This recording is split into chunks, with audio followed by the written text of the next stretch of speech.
people were saying all this and that. But today, the stone that the builders refused has become the great cornerstone. That is why today I'm going to talk on my submission on the topic that says taking freedom by force. That is going to be the topic of my submission, please. I'm not going to be so long because I want people to call, even mostly people, preference to people from Biafra land. From Biafra land to give us reports. Continue giving us reports of what happened and what is happening, because many things are happening, honestly speaking. Before I continue, I will make my usual remarks, please. It is my mantra, and that is the way I will continue. Stop referring to these people as the House of Fulani. Stop calling them House of Fulani. There is nothing like House of Fulani. This mantra is being used, this wording, House of Fulani, the combination, is being used to deceive people. Both the Hausas and all other indigenous people or indigenous population in Nigeria. When you combine these words, it is only in Nigeria that it's being done. It's not done any other place. In Niger, in Chad, where there are Hausas and Fulanis, they don't consider themselves as one or as anything near one in any other place. Only in Nigeria. Do you know why? They use this mantra in order to conquer the Hausas and continue wrapping around them, to be using them doing their dirty jobs. Today, I continue asking my house of friends, where are you today? What do you hear today about any organization or any movement of our Hausa extraction? Do you have any? The answer is no. What you have today is only Fulani movement, Mietiala, all is Fulani. They overshadow a very big Hausa race. Sometimes we should, these are things that it looks simple or common. But when you think about it, you see that it is very deep. How have the mighty fallen, O ye Hausas? Well, it's not in Nigeria, neither in the streets of West Africa. How the mighty Hausa race has fallen. It is a pity. But we enjoin you Hausas to rise up, because you can do it. Rise up and take what belongs to you. I'm telling you. Listen. Iberia Peninsula you are hearing today, which consists of Spain, Portugal, part of Italy, even part of France. They were conquered by the Arabs for almost 800 years. Complete conquest. It was renamed Emirate of Cordoba. But the Europeans rose up after 800 years of conquest to retake their land. This is a challenge to you Hausas hearing my voice today. I know you are listening, because I used to receive inbox from you people. I know you are listening. Organize yourself. Stop being afraid. The greatest enemy you have, please listen. The greatest enemy you have is fear. Nothing more. Fear. Fear. Fear. That is the greatest enemy. That is why it is said that cowards die many times before their death, because they are always afraid. When you are afraid, you die. Even if you are still breathing, but you are dead.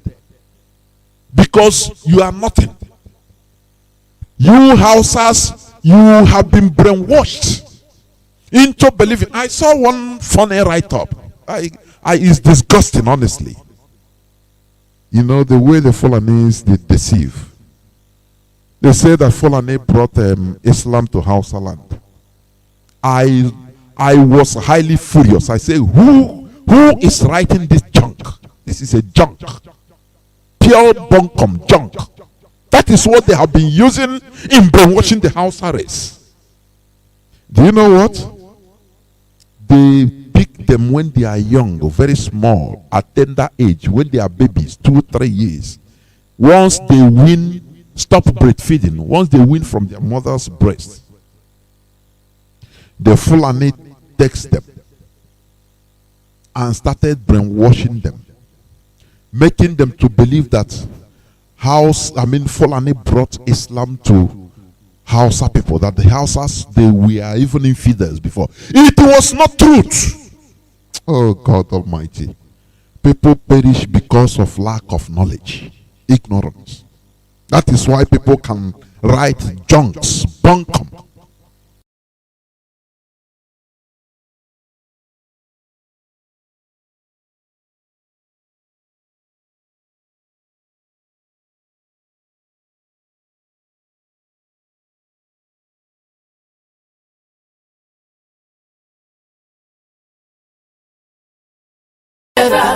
Together, the more we fight together, and stronger we shall be. The more we fight together, together, the more we fight together, and stronger we shall be.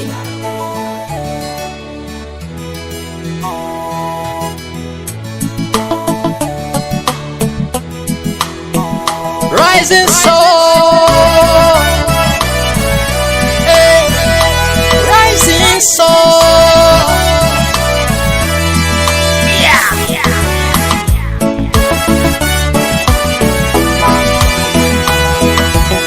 Donkeys, caravan. That is group of donkeys in a desert. They can be up to 200 to 300 at a time to trade with the Arabs. That is where they learn Arabic. Listen, they were in contact with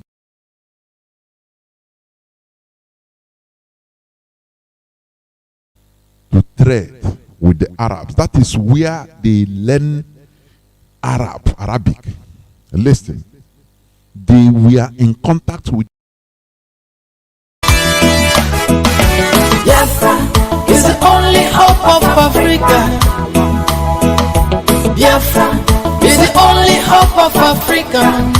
Believe it or leave it, Biafra is the only hope of Africa. We've been crying, the world claim not to hear. And we've been lamenting, the world claim not to hear. Our tears flow.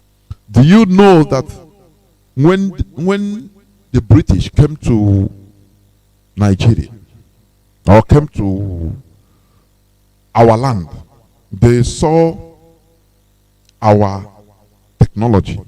They saw our writing, that we were communicating by writing, taking records of even judgments through insipidity. They copied this democracy, what they are calling democracy today. Now they are shipping it back to us. Do you know that they went to Benin Empire? They saw arts that they never see in any part of the world. They wondered, how can human being do this, design this kind of thing? And they stole many things from Benin Kingdom.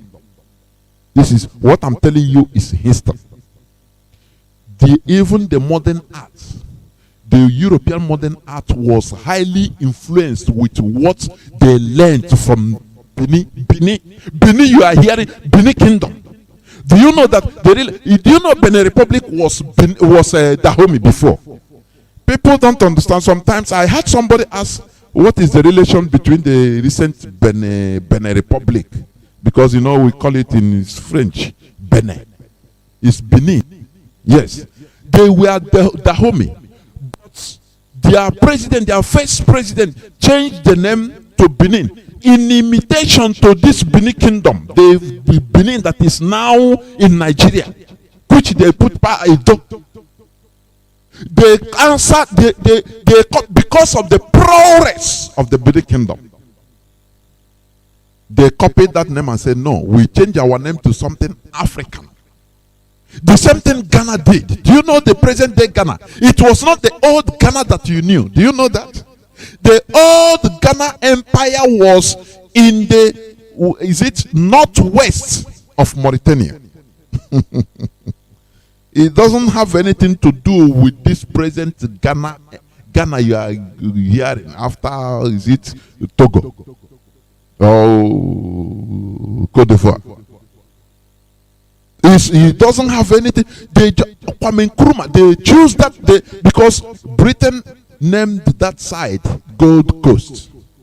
So when they had independence, the flag independence, Kwame Nkrumah, being a nationalist that really want to develop Ghana, he said we shouldn't be answering our oppressors' name, the name they gave to our oppressors gave to us. So let us choose something that is indigenous to Africa. And they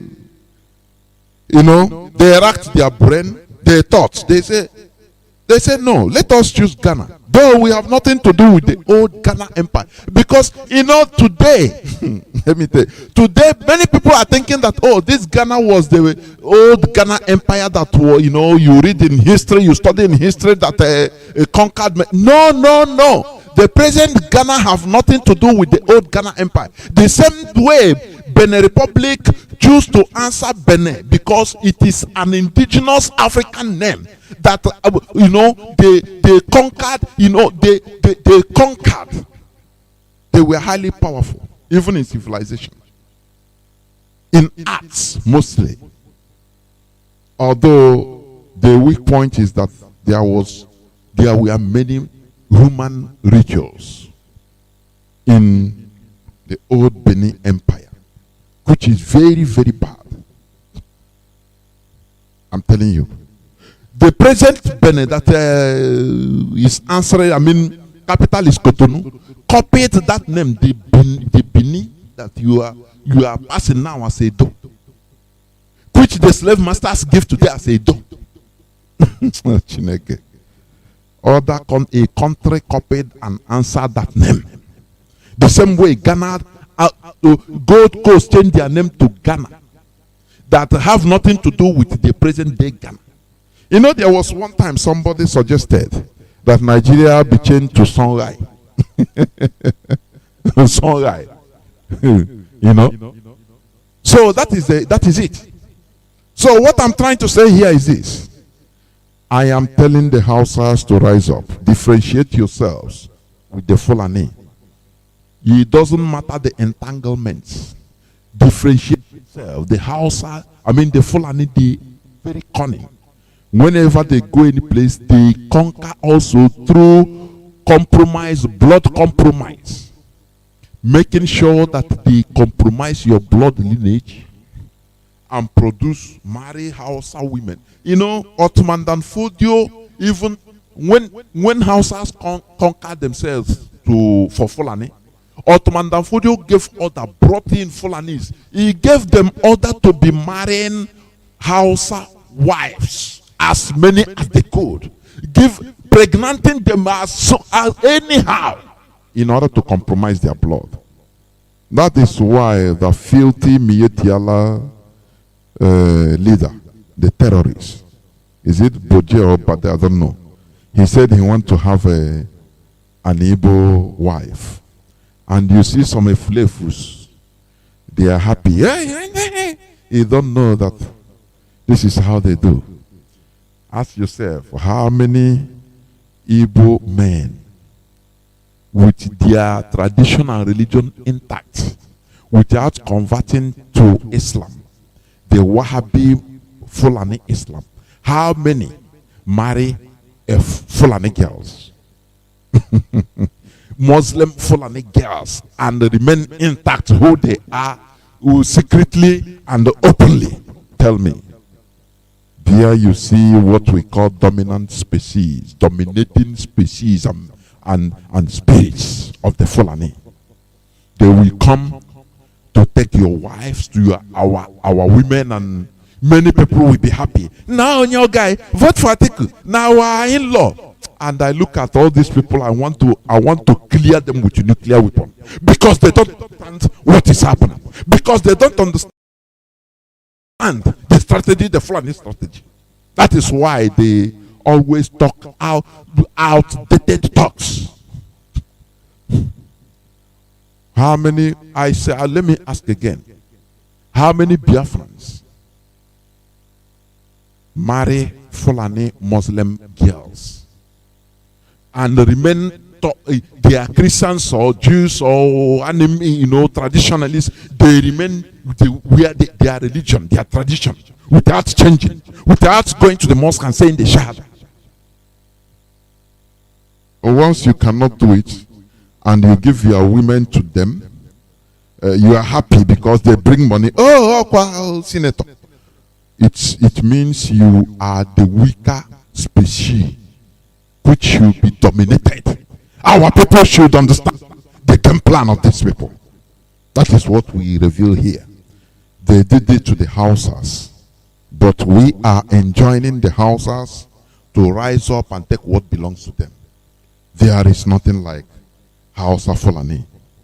It is a means meant, it is something meant to deceive. The grand deception. Take back your land. Sokoto is not the name, the original name of your land. It was called Gobe. Gobe. The last king was Yunfu, the Hausa. They were Muslims that living side by side with their neighbors, with their kids and kin that were non-Muslims. Very peaceful and joyous life, hard working. They don't even regard themselves. They don't see themselves as a Muslim or non-Muslim. No. They see themselves as brothers first. Until the Fulani Ottoman Danfodio came in and put a sword in their umbilical cord, and things fell apart. The center in the Hausa land could never hold. That is why they turned them into Almajiris till death. But they should rise up. And that is what they are trying to do in our land. But unsuccessfully, because Chukwuoke Abiama is our God. He reveals things and brings up somebody that is fearless in the name of Mazi Nnamdi Kanu, in order to tell us and open our eyes on the dangers ahead. We must continue. I am here by myself alone. I think from tomorrow things will start going normal. I will be with my comrade. But nonetheless, we must continue. We must continue. I will go straight to the topic of my submission today. It says, taking freedom by force. Taking freedom by force. And that is what IPOB has engaged. You know, I listened to the World Igbo Congress Zoom meeting. I will play the voice of our leader. What I played before I started, the preamble, is the revelation, the history, as told by one of our professors, I think in Joko. That what is happening today is predetermined, programmed by the British. They designed Nigeria. Have you asked yourself, why is it that when you look at the map of Nigeria, you see that they say Northern Nigeria. Northern Nigeria came until even past, is it the Tropic of Capricorn? He passed, almost he reached even Enugu. So, which means South is only a very small thing. Have you asked yourself why? Because it is the way Britain designed Nigeria. Azikiwe tried to be a king in an empire he didn't build. British played him and told him, made him to know that, look, we are the masters in Nigeria, not you. All these things is what we have calculated and seen that there is no way you can do. If you want, bring angel. Because the people that designed Nigeria designed it to fail, to explode, to be like this. At least they are. Do you know what? Apart from crude oil and gold and other natural resources, do you know how many hearts, human organs, that is coming out from Nigeria? Do you think that all these things are just coincidence? The master Britain, let me tell you, don't underestimate Britain. I respect them, honestly speaking, because they are master planners. You know, Britain will plan today. You are watching them. You know that small country. They will plan. You think that is a joke. You don't know that they are planning for the next 500 years. What will start happening that time? You are seen as a mercantile mentality person. You are seen of today. Oh, how am I going to get today? They are laughing you. You know, if you know how to play chess, you will understand what I mean. You will be going directly to the king. I mean, yes, to the king, to fall the king. Your parent might be calculating another thing. Let him kill your bishop or kill your horse or this and that. And you are targeting. He will be killing. Only one move, you say, checkmate. That is the way Britain plans. I respect them. I'm telling you honestly, no matter their wickedness. You know, let me tell you, in this world also, if you are not wicked, if you are not what, it depends on, wickedness depends on definition.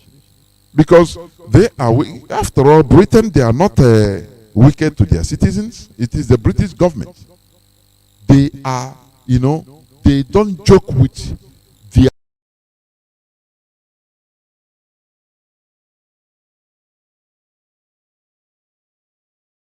people. Do you understand? So what do you call from wickedness? Wickedness is, I call wickedness when you are doing things against your own people.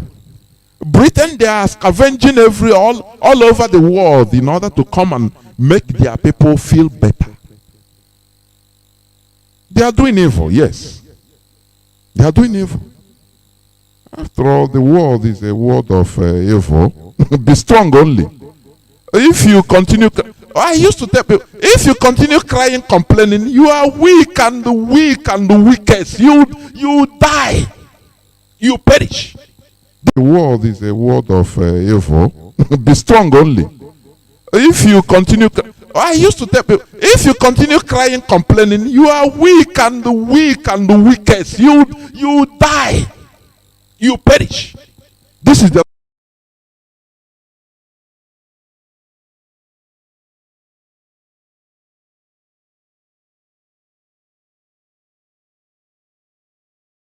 they are strong.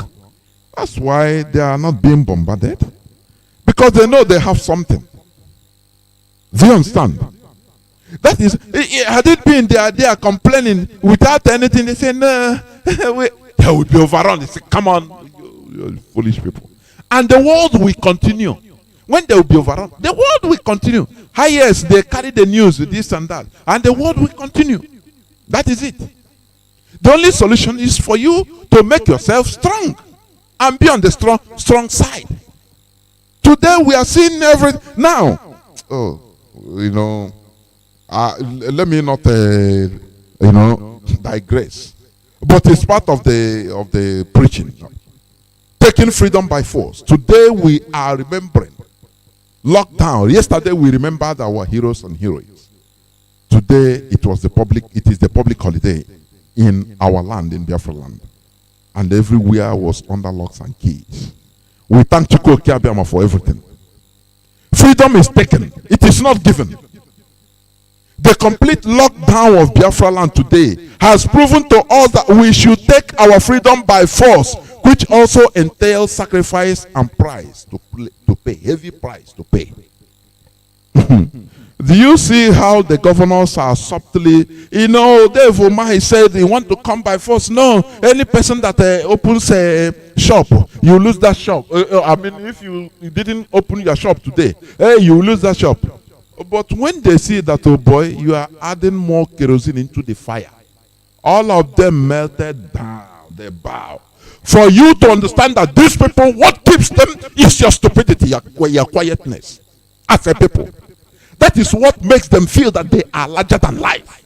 Oh, and you see, that thing, that's your stupidity, that is the reason why they feel that they are demigods. Once the people rise up, they will bow. At least try to learn it. From today's Remembrance Day, try to learn it. That once the people rise up, they will bow. How many are there? For goodness sake.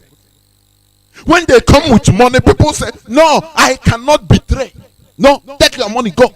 They go meet another person. They say no. Because what only thing they have is power through money. They feel that they can buy you with money. You are very cheap. That is their source of pride and power.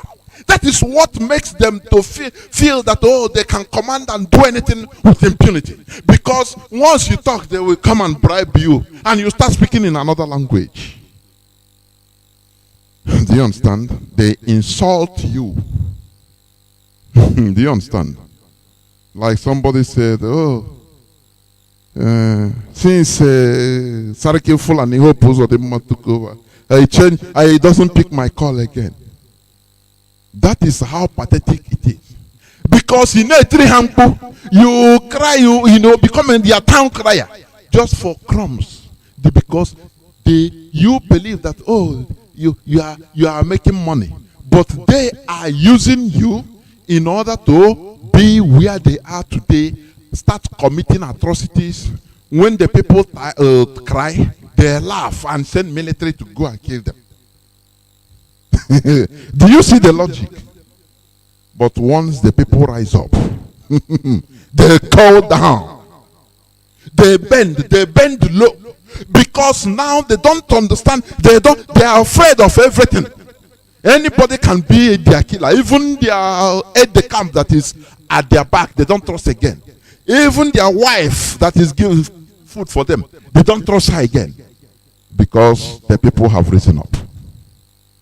Once the people rise up, the sky is their limit. Do you understand? Do you understand? Freedom is taken. It is never given. The governors are gradually keying in. Obiano led the rate a flower to the cenotaph he built. At least, no matter how imperfect, but he did something. Who would have imagined this without the coming of IPOB, without the coming of our leader, to speaking with audacity? Do you know what it took IPOB? Do you know the sacrifice we have paid and continue paying? That make these people that you think that they are demigods. That, oh, there's nothing we can do. Now them there for power. You can do something, for goodness sake. Stop belittling yourself. We are the people. There is no government that can defeat its own people. It is impossible. Every time. So people our leader have been saying, how many military do these people have? How many is their police? The police, they are not everywhere, but the people are everywhere. Do you understand? Even if, okay, they are killing us 10 and we kill them 1. If they kill us 10, we kill them 1. We will outlive them. You know, there is one thing, one funny thing one time. Pakistan and India. It's funny. There is somebody that quoted, he said, look, when Pakistan and India, we are at the age, tension, real tension from Kashmir to all this and that, real tension. So one Indian said, he's an official, he said that in warning Pakistan, that okay,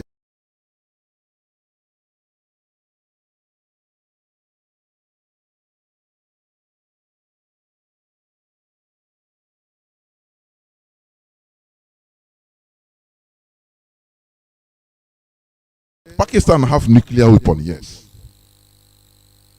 India have nuclear, it's a nuclear power, yes. But the advantage India have is their population. Oh. He said, yeah, they want Pakistan on a day how many? Whether 200 and something million. It's a fraction. It's of our population. Imagine we fight a nuclear war. We throw nuclear bomb to you, you reply, throw. Okay. Millions of us will die. Millions of you will die. And if we continue throwing ourselves, we shall outlive you by our population. And I look at it, it made sense. He said, before you kill, okay, imagine you are almost 200 million, right? Pakistan. We throw nuclear bomb. He kill 10 million, one nuclear warhead. You throw, he kill our 10 million. Okay, no problem, 1-1. You throw again. You know, 10, you know. Before you know it, 10 million, 10 times, minus 10 million. 20 times Pakistan is finished. Whereas India, 20 times they are still on 200 million debt. They still have 1 point something billion living. Don't you see how logical it is? Do you see that? Do you see that?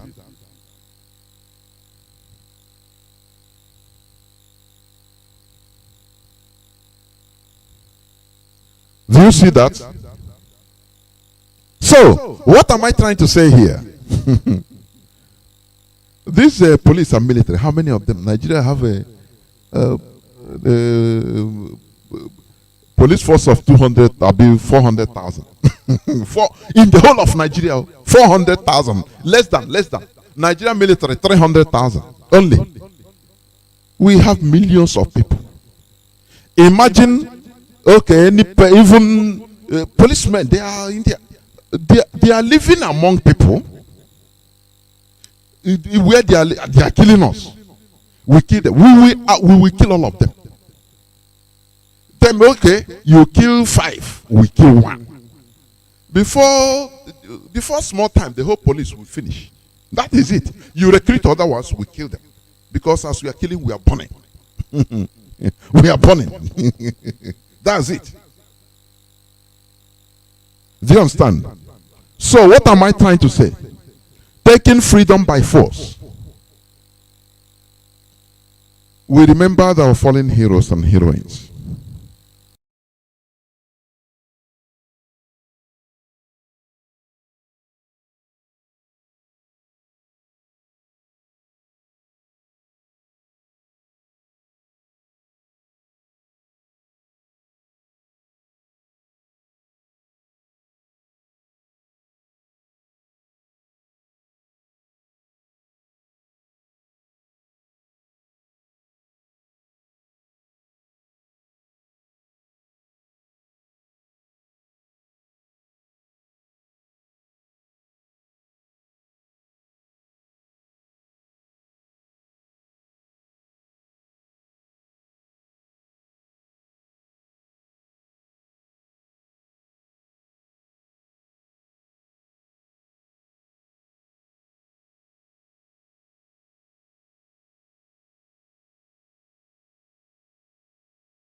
In this platform, this is a hallowed platform.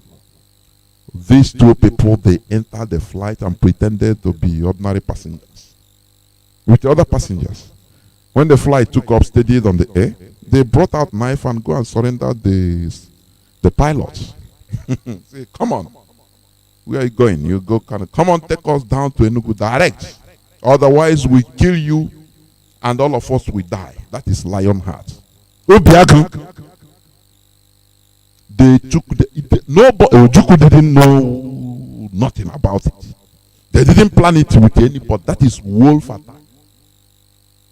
They diverted that flight down to Enugu and they landed in Biafra land as of that time, 1967.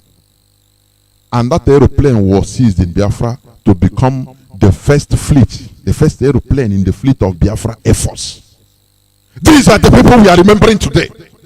Not people that are doing, what do you call it, slaying. Where you are slaying, you call Radio Biafra, say, hey, Mazi Nnamdi Kanu, and you can do something. You understand? You can do something. Pretend all like, oh, yeah. Don't you see even how Arabs do? Do you know why they are, whenever there is one Muslim dies, is killed in Christ Church in Newfoundland, Pope rise up and talk. Do you think it's something born out of ordinary? Because everybody is afraid of them. Do you know that? They don't need the other body. Because for them, the religion has given them order already. They are listening, they are direct. So the Quran is there giving them order. Do something and that's it. Do something that is profitable for the cause of Islam. That is why everybody bows to Islam today. You see in the video where they went to church in Biafra land, arrested, police with gun, entered into church where people were worshiping. Oh God. Sometimes all these things discourage me. Although I've been up to 3 or 4 years, I don't even go to church. Or personally, because I don't believe in all these things again. I'm telling you. What I believe in Biafra. I am not in all of them. I don't believe. I pray. I'm spiritual, but not religious. You see where I look at, watching that video, it sent cheese. I say, how chicken? And no person does anything. The Christianity you are talking. Can you do that in a mosque? The whole world will burst into flames. Just go to the mosque where people were praying. After you video it, police or military will surrender everybody. They will say, no, kill us. But you see people, we are gentlemen, right? Bible raise up, and no person ever say, do something. I'm not saying say something, because people now talk. Talking is not the problem, but talking do something. Even the so-called Christians, everybody, because everybody now just here go. Everybody now track by an sometimes even I want to, whether I want to go better when I'm looking at all these things. You see where they line the worshippers. They are lying with gun. Something you can never try. Which is the remotest country in this world? Although every country is remote, depends on from which distance. Which? Is it Fiji Island? Or Papua New Guinea? Or Samoa? Where you go, just where you think that, just in a village mosque, where people are praying, you carry people that call for prayers in the mosque, bring them out, you cock gun, say, oh yeah, move, and they raise up hand, follow you. As an infidel, they call you infidel, police or military infidel. All hell will break loose. You know what? They lose first. Pope will first of all condemn the act. Do you know why he's condemning it? It's not that he's condemning it, it's politics, because they will say, okay, Pope has spoken. So if there is an attack against a church in Vatican, please spare him. They have spoken. So that is what is happening. Christianity, they saw that these people are chicken. that they can. That is why they focus their attention on pursuing money. Capitalism entered Christianity through Roman Empire and destroyed church. They hijacked church from the original Jewish that brought Christianity in the world. And the Jews say, oh boy, this is not the original Christianity we know. Peter said, Paul, oh boy, this thing you dey preach, you know, see Christ, me I chop with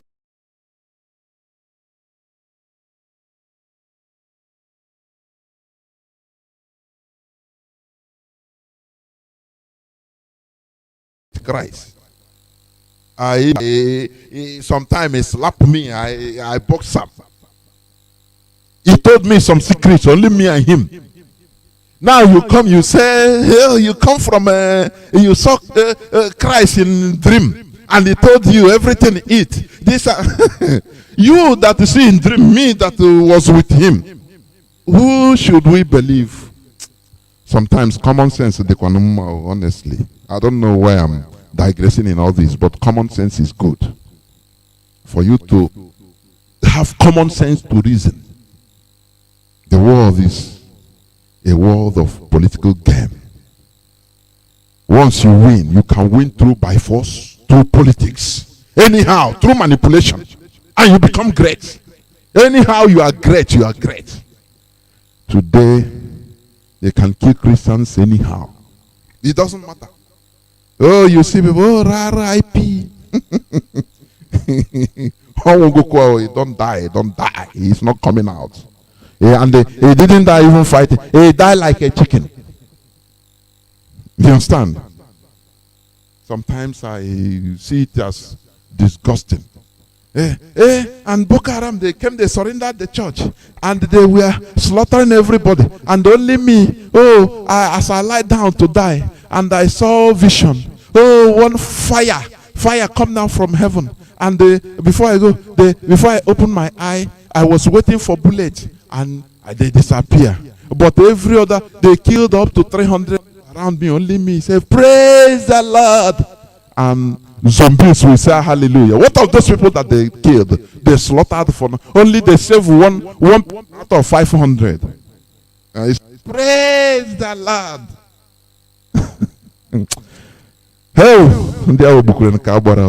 Honestly speaking, if you arm yourself the same way the Muslims are arming themselves, every mosque they have weapons buried there in the church every time. Oh, if it's like that, why is it that when they wanted to attack, is it Pastor Suleiman? He ran away when they wanted to arrest him. Why didn't he wait? I don't know why I'm entering into this, please. It's a very big pity. We need to deliver our people from mental stupidity. It's pulling us back. Thank God that people are rising up. Do you understand? So those people that did those great things, they hijacked plane without even the knowledge of any official, Biafran official. Once they on the air coming down, they communicated, the eagle has landed, we are Biafran, so make we pack this plane. They have passengers. After they released the whole passengers, and they went there, some that are outside, some that they went their way. What we need is that flight. And that plane, it performed wonders. Brought up only 2 people. Now, automatically, those 2 people become commandos immediately. They were civilians, but they crown them commandos direct. People that have this type of heart do this. I say, no. But you see somebody call. Hey, we are waiting. You are waiting until your head is off, right?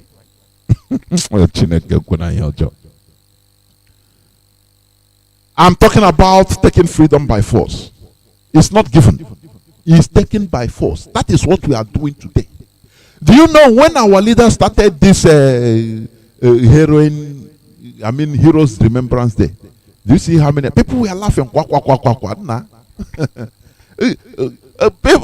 That day, maybe only 10%. The first time, only 10% agree. They say, no, look at these people. They are. And I say, you know how much I met again today, tire. because as you know, come on, Biafran people now. Today, what is happening? Because of our consistency, because we threw away our life in order to get it. And even the governors have joined. That is why, if you see any person telling you, no, like what the governor of Abia State, I don't believe Biafra from the barrel of gun. And you ask him, when we were carrying flags and you were having barrel of gun, weren't you laughing? Is it not okay that they brought, they say, bring all those materials from our leader, properties of our leader. He was on a kriya now. Continue carrying flags. Therefore, he called the IPOB toothless bulldog. It is on tape. Why? Because they feel that continue carrying flag. When they shoot you, you pray to Chukwu Kikabia. They were laughing. If they kill you, don't worry, I'll send military. They will shoot all of you. Now the remaining one will call down Chukwu Kikabia. Come and save us. They will laugh. Now the story has changed. Because we are taking freedom by force. And do you understand? It's you that changed the situation like that. So we have no other choice than taking freedom by force. That is why our leader is no more suggestion or giving suggestion or appealing to your conscience. He come out and give order. He say, if he chokwa in wale sinanga adhire, tanyekene yananya. That is because the language have changed, and that is how it's supposed to be. For goodness' sake, we shouldn't continue crying, lamenting. They kill us. Come on, God will be there. Even you want to even throw fire from heaven against you. Actions speak louder than voice. That is taking freedom by force. People that are saying, no, freedom. I watched the World Igbo Congress. So one particular, I don't want to mention the name. He said, guerrilla warfare cannot give you Biafra. I laugh. I said, look at agents of Janjaweed. You know, there are things our eyes are open. Let me tell you, our eyes are open. You see all these politicians, many of them will come now as if to join. Oh, they are joining us. Oh, they have done. Yes, we praise you, but we watch you. Because it's on day to day. Because they will come in order to take us on our ways. Oh, we are one of them. Now they start giving us wrong advice. No, okay, let us. So one say, form political party. As you're having millions, Nnamdi Kanu. I laugh. I say, look at Onya. Whether he is not in this world. You form political party in Nigeria. Ojukwu was given the bad advice. He didn't win senators. Even in Nnewi, he didn't win. He failed because if you want the whole village, the whole community, the whole senatorial zone, the whole state vote for you, they will change everything. The result comes from Abuja now. So which kind of sometimes it seems these people that call themselves intellectuals or intellectual, they are out of touch with the reality on ground. I'm telling you. How can you advise after everything? You say, go Nigeria, enter Nigeria. How can you? Where the power belongs to the Fulani? Don't you hear what Professor is it Ojofo said, confirming Pastor Bosun's narratives and our leader, what they have been saying, that after everything, before, first of all, Britain didn't want to give independence to Nigeria. He gave it on a condition that the so-called middle belt that we are agitating to be called middle belt, that they will be part of the North. Britain designed Nigeria the way it is. So, how do you think that you can, we are a master planner, the person, the real architect that did the thing, you that is a laborer, you think you can change the situation of Nigeria? How could you now? How can you? Let us be serious. Let us, be serious.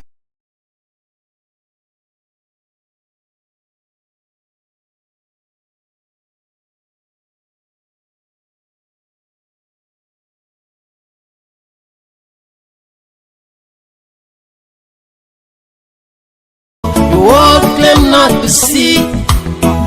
In our blood flow, the world claim not to see. This is a crime, oh no, against humanity. Oh no, yeah, this is a crime. Eritrea spoke up, they were given independence. South Sudan spoke, they were given independence. Namibia spoke up, they were given independence. Give me the reason my people got to be neglected. Give me the reason my people got to be rejected. Give me the reason our freedom got to be a crime. Give me the reason our own freedom got to be denied. Hey, Biafra is the only hope of Africa. I tell you what, Biafra is the only hope of Africa. Hey, Biafra is the only hope of Africa. Believe it or leave it. Oh no. Oh.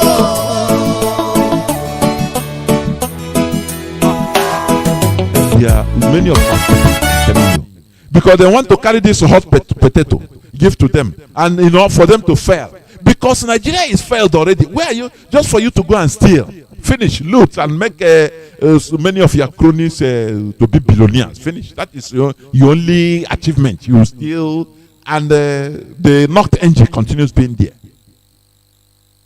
Is it not high time we get sense? Thank God the people are rising. Oduduwa is rising. Even Middle Belt, they are rising. This is what we are agitating. We are taking freedom by force. Imagine the compliance in this Remembrance Day. we are no more appealing. We enforce. Our leaders say that. You see anger. It's a local form of, is it sodium hydroxide? Do you understand? He said, "Oh, nango, it's an anger at the here. Where just a drop. Now you see more dire. Just do that. Before we appeal to your conscience, oh please now remember our hero. Now the language have changed. You must, because when they were doing this, their corona something, they put you indoors like rats. Even they enforce it. They see you outside, they shoot you. You didn't do nothing. You must remember our fallen heroes. Do you see the power of the people? The governors, they see that, look, they cannot continue this. Their, I too strong. We crush them. He said. This guy, thank God, it's him that said it. Governor Ikpeazu, that you can proscribe a person, you can proscribe a people, but you cannot proscribe an ideology. That is it. Do you see it? You can never prescribe an ideology. It is impossible. The people outnumber the military and police by 100,000, 1 million to 1. So what are you going to do? If you or carry Aginanya as a military officer, they target you. People will target you. You think that they don't know what you are, who you are. If they corner you, 2 people, 3 people saw you, they'll use knife and stab you to death and go. Others will see and keep quiet and everybody go his way. You are dead. You are dead. The same thing to police. That is the thing. That is what we expect, and that is what should be happening in our land. Because all of them, they are terrorists. We see them in social media, the Nigerian military and police. They are terrorists. Boko Haram, they release. So when you corner any one of them, the treatment in the Or when here go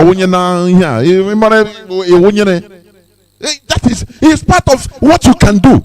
Stop there is nothing I can do. I know they are among you know they are among those people. Many of those people that are collateral damage are dying, being killed are those people that say, "No, you know concern me. You know concern me.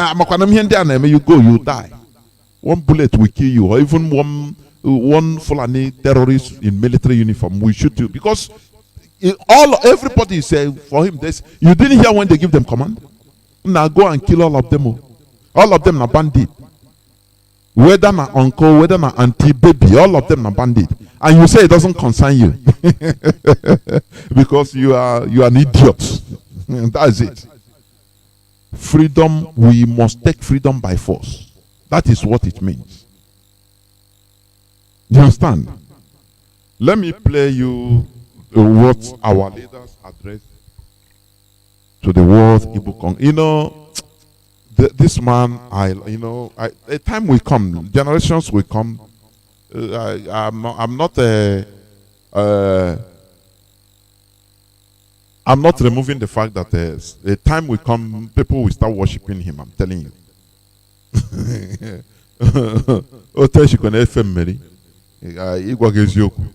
Maybe in time to come, generations coming.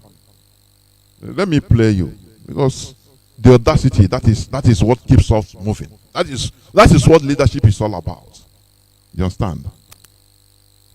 Mazi Nnamdi Kanu. Listen. I can't see where he is. If anybody have seen him, let me know. Of course, he's there. Nnamdi Kanu's iPhone. If we just type on the search, you will see him there. Are you all hearing the music? No. You are not hearing any music? No, there's no music. Because I stopped sharing. Thank you very much. Thank you. Thank you. That's the voice. How are you, Mazi Nnamdi Kanu? The excitement in Dele Momodu's, you see that people were not excited in other people's voices, but once they hear him, the same way they wrote in the Bible when what do you call him? Is it the child John the Baptist in Elizabeth's womb rose up in salutation in her mother's womb when he saw the child in Mary's womb. According to the Bible, the child agitated and said, "Hey, I have seen the Messiah."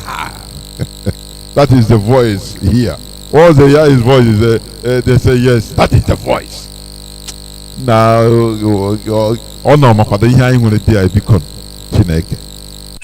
I'm okay, my dear brother. Thank you very much. Thank you for always responding to us at any notice, either short or long. Thank you so much. Thank you. So may you turn on your video if you don't mind? I should do it from here. Okay. Okay. Yes. Okay, we can see you now. Nice to see you.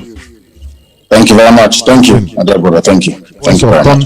Before you speak, I'd like to seize the opportunity to welcome our son, our beloved son, Mazi Nnamdi Kanu. It's no more hoodlum, or a jobless hoodlum. Now he's our proud son. Consistency, honestly speaking.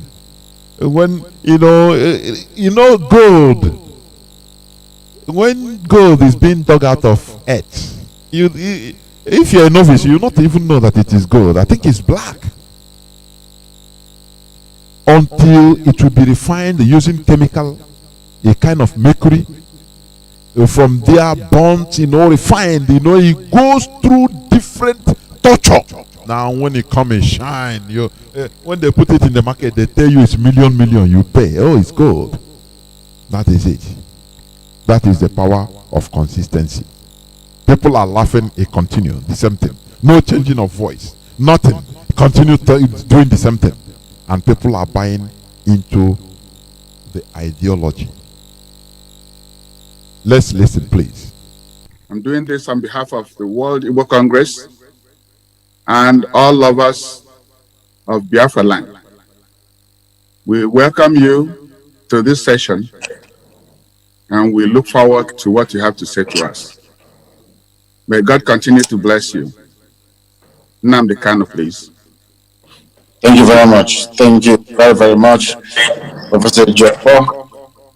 The man I acknowledge as, in my opinion, the Igbo leader we have right now, not just in the diaspora, but also back home as well. I want to commend the World Igbo Congress for the very stellar work they've been doing, and also to thank my dear brother Mazi, who is there, and my very dear brother Dele also. I've been following these proceedings intermittently for the past 4.5 hours or thereabout. I've been caught up in a few things, as you can imagine. A lot is happening back home. But there is something that this year's event has brought to light. It is the camaraderie and unity of purpose amongst the people of the South, and to an extent those of us in the Middle Belt as well. And we must continue on this very plane until we all get what we are asking for. I have not come across any individual who is against freedom. Therefore, what we are asking for as a result of this very important occasion is that we must move forward together as one people, as an indivisible force, in order for us to demand what rightfully belongs to us, which is freedom. Today is a very critical day in the history of our people. We are remembering those who were slaughtered and massacred unjustly by the Nigerian government, and of course, by extension, the British government as well. We are remembering those who died as a result of the unofficial Third World War that took place in our land nearly 54 years ago. And as a result of that, this very day, as we renew this pledge every blessed year, we have sworn to forever remember these people. We must remember them because the Jews do the same. All over the world, people remember their dead. In Rwanda, the same thing happens. And I don't know why there is this, should I say, conspiracy of silence to try to sweep this very important event in our history under the carpet.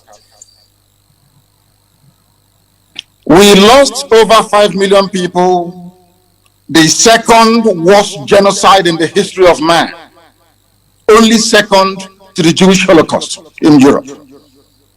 And for some inexplicable reason, the world have decided to keep silent over this very matter. But we are not going to keep silent, not at all. Not now, not tomorrow, not ever. We are going to vigorously and relentlessly pursue this very effort to recognize the genocide that was committed against Biafran people, without apologies to anyone. It is a very good thing that before we came on air, I think the Ebonyi State government have now rescinded the threats they issued to all those who were intending to stay at home tomorrow. That is also commendable. It is not very often that I commend people, but I must say that I also commend Governor Willie Obiano, which I don't do very often, for the very critical work that he did today by laying a wreath at the cenotaph that he built for those that fell, for those that made it possible for us to remain alive this very day. I must say this to our people, those who are living, that it is because of the sacrifice of those brave men and women that is the singular reason why we are not suffering the same fate as those of them from the Middle Belt, and to a very limited extent, those of our brothers and brethren from Ududuwa Republic. Why am I saying this? It is only in our land today that we do not have any significant presence of Fulani terrorist organizations in our bushes or in our forests. And why is that the case? Because our fathers taught us how to fight. They fought for Biafra, unaided, unassisted, for over 3 years. We fought the two strongest major powers in the world as at that time, the USSR and Great Britain. Egypt fought against us. The OAU was against us, with the exception of the likes of Julius Nyerere and Hufred Berne of Cote d'Ivoire. We suffered immeasurably. And now, like then, Israel was under attack and they couldn't provide any meaningful help. But we survived it. not out of our own might, not out of our own power. We survived because God Almighty in heaven was with us. And this generation have now come to complete the work that those of them of 67 to 1970 started. And we are not going to stop. I want the world to understand me very clearly. We are not going to stop. It doesn't matter what it takes. It doesn't matter how many lives they extinguish. It doesn't matter the genocidal tendencies they bring with them into our land. We are not going to stop. Everybody listening, everybody watching, everybody remotely interested in justice and peace must understand this. Our destination is freedom, and that very place we're heading to is Biafra. And nobody, no soul on this earth can stop us. Instead of Biafra not to come, we all perish. I want our adversaries, our enemies to understand this very, very clearly.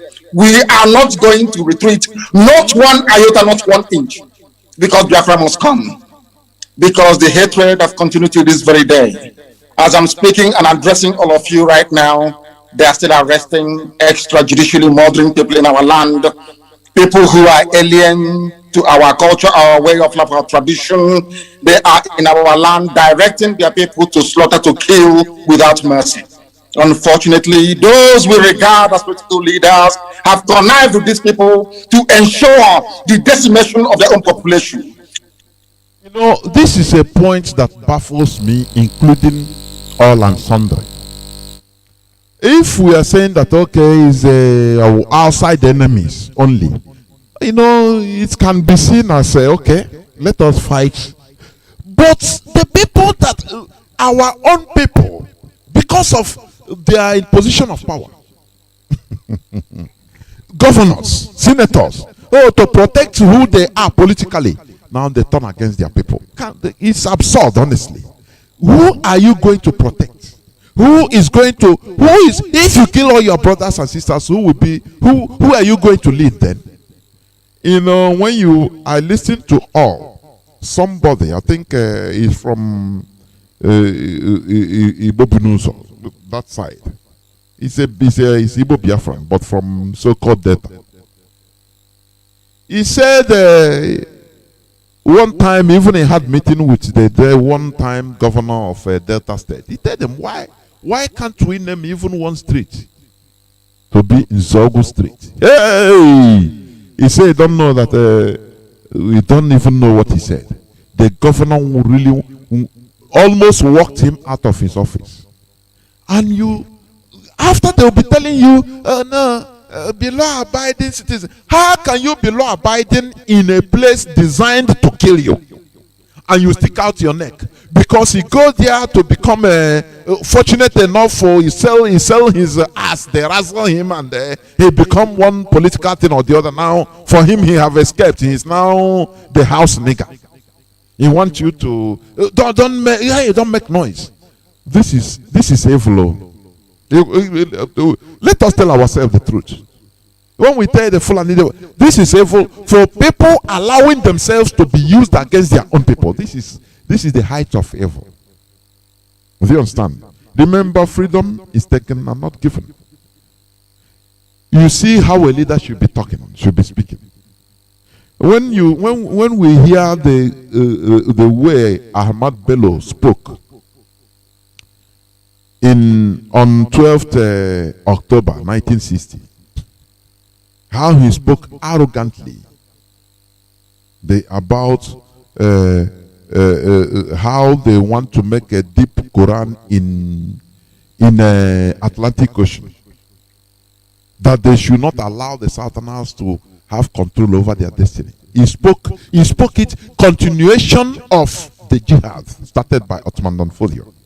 You know, for the British, they gave them independent, the Fulani independence, not the Bantu African, not the indigenous population in Nigeria, because they did a mock battle. Listen to Mr. Bosun, Pastor Bosun. It is in YouTube. Just type Pastor Emmanuel Bosun.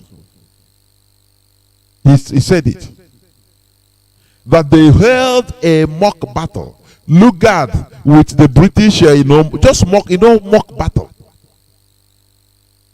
The fight they started when Britain crushed the Emirates. Now, for the independent, they held a mock battle whereby Luga submitted, they were conquered by the Fulani, and they gave the scepter of power to the Fulani Caliphate, and they understood what it means. He said, Nigeria is for you. I've given you back Nigeria. Take it and do anything you want to do with it. That thing, it continues to death. Why are we abroad? Why do we scatter everywhere? Because the Fulani, they took over. They gave independence of Nigeria to them. It's direct message, and they understood it. Do you see, when Ahmad Bello was speaking with audacity, he was protecting his people. Why didn't our own leaders that time also come out and spoke with audacity and say, no, this thing cannot happen? Our people, who instead we pack away. That is how it should be. Look at how our leader is speaking. Instead, all these governors, when they love it when they see the people's perishing, suffering. They come and play politics, shed crocodile tears. Like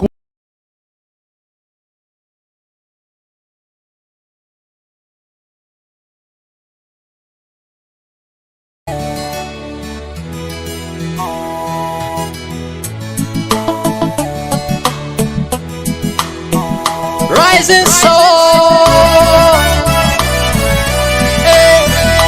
rising sun.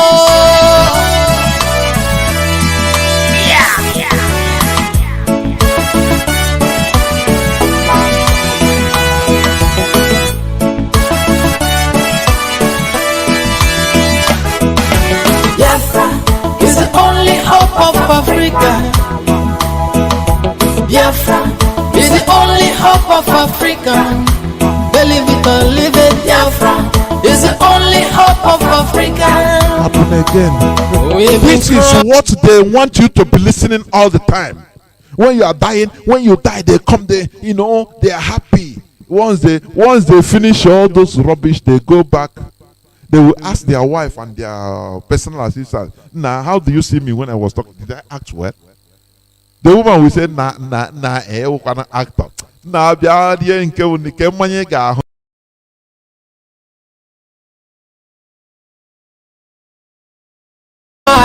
The world claim not to hear, and we be lamenting. The world claim not to hear. Our tears flow, the world claim not to see. And our blood flow, the world claim not to see. This is a crime, oh no, against humanity.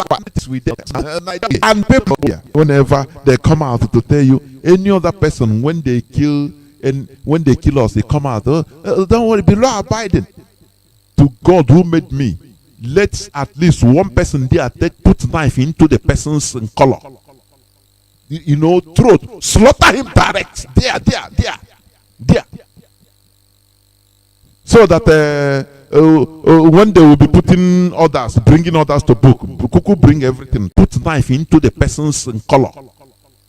Throat, slaughter him direct. There. So that when they will be bringing others to book, Kuku bring everything, put knife into the person's collar. Yeah, this is a crime. Slaughter him direct. Eritrea spoke out. So that they were given independence. South Sudan spoke. They were given independence. Namibia spoke. They were given independence. Give me the reason my people got to be neglected. Give me the reason my people got to be rejected. Give me the reason our freedom got to be a crime. Give me the reason our own freedom got to be denied. Another person will do it in Sweden, kill everybody. You see, if you ask me, say, yes, if I die, no problem, I go to paradise. So I've done it. So everybody become afraid, because if you don't condemn, you can be a victim. That is what we're supposed to be practicing in our land. Against these people, they have tortured us enough. We have been begging for 50 years, since 1970, appeasing, begging. Where did we go? You know, one person said it. He said, your bully can never leave you. They will chase you into oblivion. If you don't, we have experience now. Most of us, we were either bullied or we are bullies in our practice.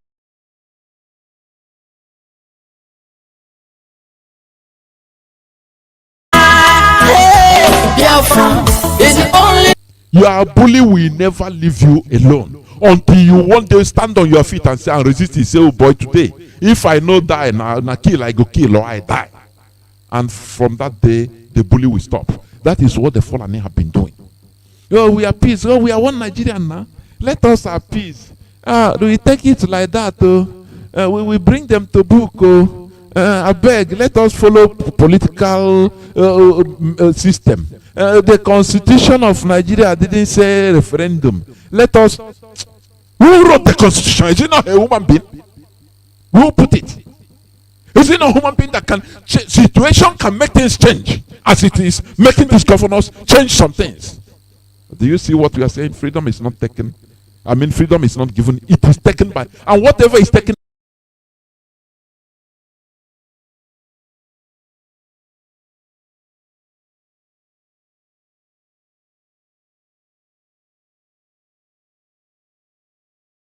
Live it, Biafra is the only hope of Africa. We've been crying, the world claim not to hear. And we've been lamenting, the world claim not to hear. Our tears flow, the world claim not to see. And our blood flow, the world claim not to see. This is a crime, oh no, against humanity, oh no, yeah, this is a crime. Eritrea spoke up, they were given independence. South Sudan spoke, they were given independence. Namibia spoke up, they were given independence. Give me the reason my people got to be neglected. Give me the reason my people got to be rejected. Give me the reason our freedom got to be a crime. At the first time, people give me guns and bullets. They say, oh boy, I beg, make we no waste time for let Okwandi Biafra go and talk. Go Radio Biafra, go talk. We will give you we will call you on phone and give you reply. Okay? Nah. Immediately went out. They said, okay, now now it's no more Onyara. Do you know why? Freedom is taken, not given. That is the thing. Today, Biafra land was under locks and keys, under one command. Do you think that it is something that is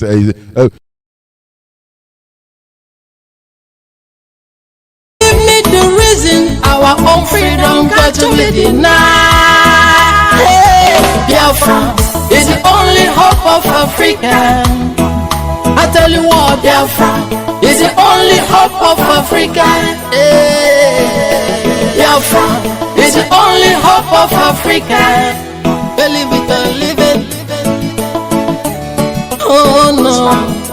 Oh. And we have not gotten anywhere in terms of our collective advancement and development in the damnable zoological republic called Nigeria. That is why we must continue. Anybody who is only interested in the affairs of our people must understand this. That we are determined, doubly determined. 50 years, or should I say 54 years is a very long time, and 51 years since the end of the war.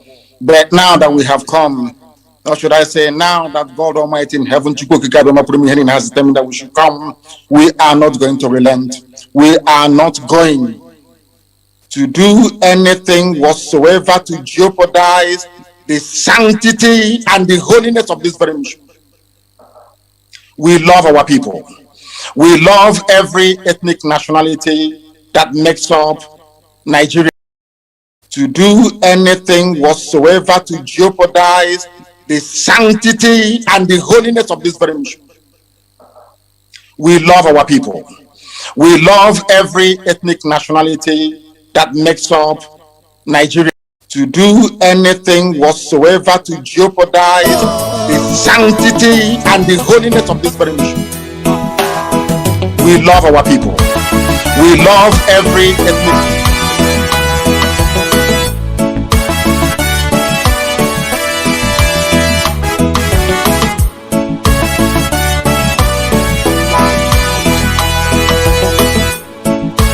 We love.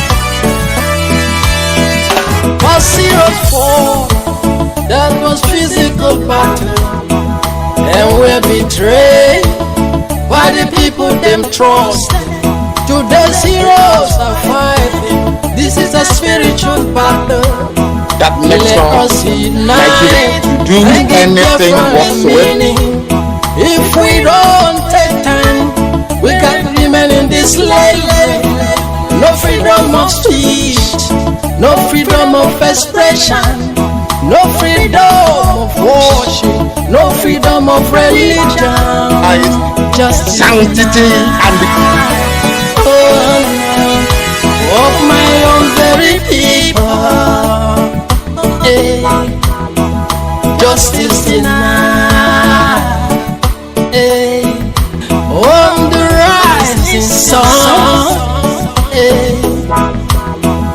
Justice denied. Oh, my freedom fighter. What is so bad? My people wanna be liberated. What is so bad? My people wanna be independent. What is so bad? My people wanna be alone. This is the time we will make it known to the world. Hey, Biafra is the only hope of Africa. Biafra is the only hope of Africa. Biafra is the only hope of Africa. I tell you what, Biafra is the only hope of Africa. Hospitality, positive education, positive economic, positive hospitality. I tell you what, positive. Biafra is the only hope of Africa. Biafra is the only hope of Africans. I tell you what, Biafra is the only hope of Africa. Hey, Biafra is the only hope of Africa. My people will cry. Biafrans will crying. My people are suffering. Oh, Biafrans are crying.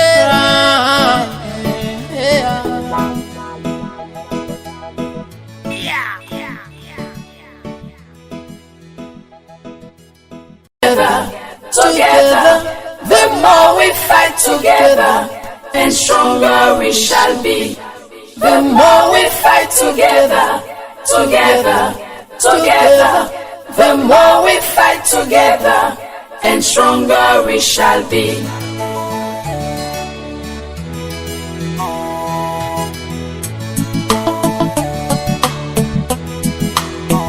Rising soul,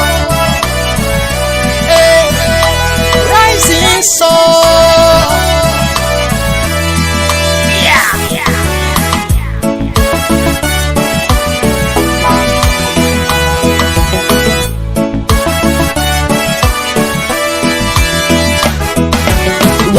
You know, where you are like those small babies. It's okay. No, Victor, no language. And everybody went time to buying and selling. What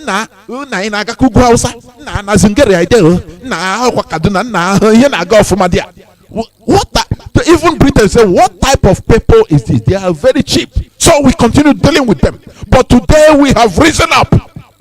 That people you call idiots, we have risen up to go back no more. Otherwise, everything will perish. Every living organism in that zoo called Nigeria will perish. I'm telling you.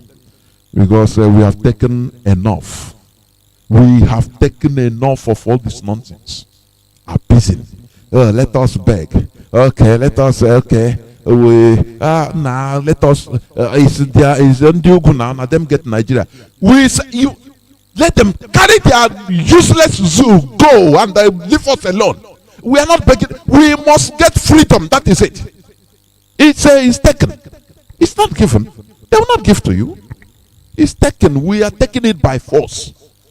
Whether it's through barrel of gun or through, if we get the Biafra through barrel of gun, you don't want it, to back away. Go to how do you call? Go to Kwankwaso land. Go there and stay. That is it. Let me finish this thing so that I open my lines. Stating a fact that ought to be forcefully demanded for. Fully. And Biafra itself must be restored for those who have come before us, for their sacrifice, for their courage, for their gallantry and their bravery. It is a very good thing today that one of the co-hosts here is our brother Dele, a man that I cherish and I appreciate very much.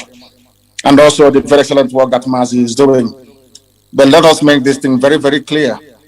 We were wronged by the Nigerian state, by every ethnic group in Nigeria. I know that my good friend and brother, Obadiah Mailafia, rang me and apologized a while ago for the role that they played in the massacre of Biafran people, the role that they played in aiding and abating a very unlawful invasion of Biafra land, because all Ojukwu asked for was restructuring. The same thing we are arguing for today. Ojukwu went to Aburi to argue for restructuring. Ojukwu did not go to Aburi to declare any state of Biafra. He never went to Aburi to declare any war. Ojukwu went to Aburi so that all of us in Nigeria, including those from the Middle Belt, from the West, everywhere can have freedom. There's something we're asking for today. They twisted the narratives. They changed our history. They turned it upside down. They made us the villain. They tried to demonize our general, a man of peace, that went to Aburi in Accra to go and in Ghana to go and negotiate for peace. A peace that Britain prevailed upon go on, not to implement. But over the years, we've been taught that we are the aggressors. Such nonsense can no longer hold, it can no longer obtain, and that is why, as I said earlier, unapologetically, we are pursuing the freedom of Biafra. And nobody can stop us. Anybody on our path is going to fall, is going to die. Instead of Biafra not to come, every living organism in Nigeria will die, I swear to God Almighty in heaven, because we are not going back. It is a good thing today that some notable Nigerians are on this very platform discussing what transpired 54 years ago. Most have tweeted to say, may it not happen again.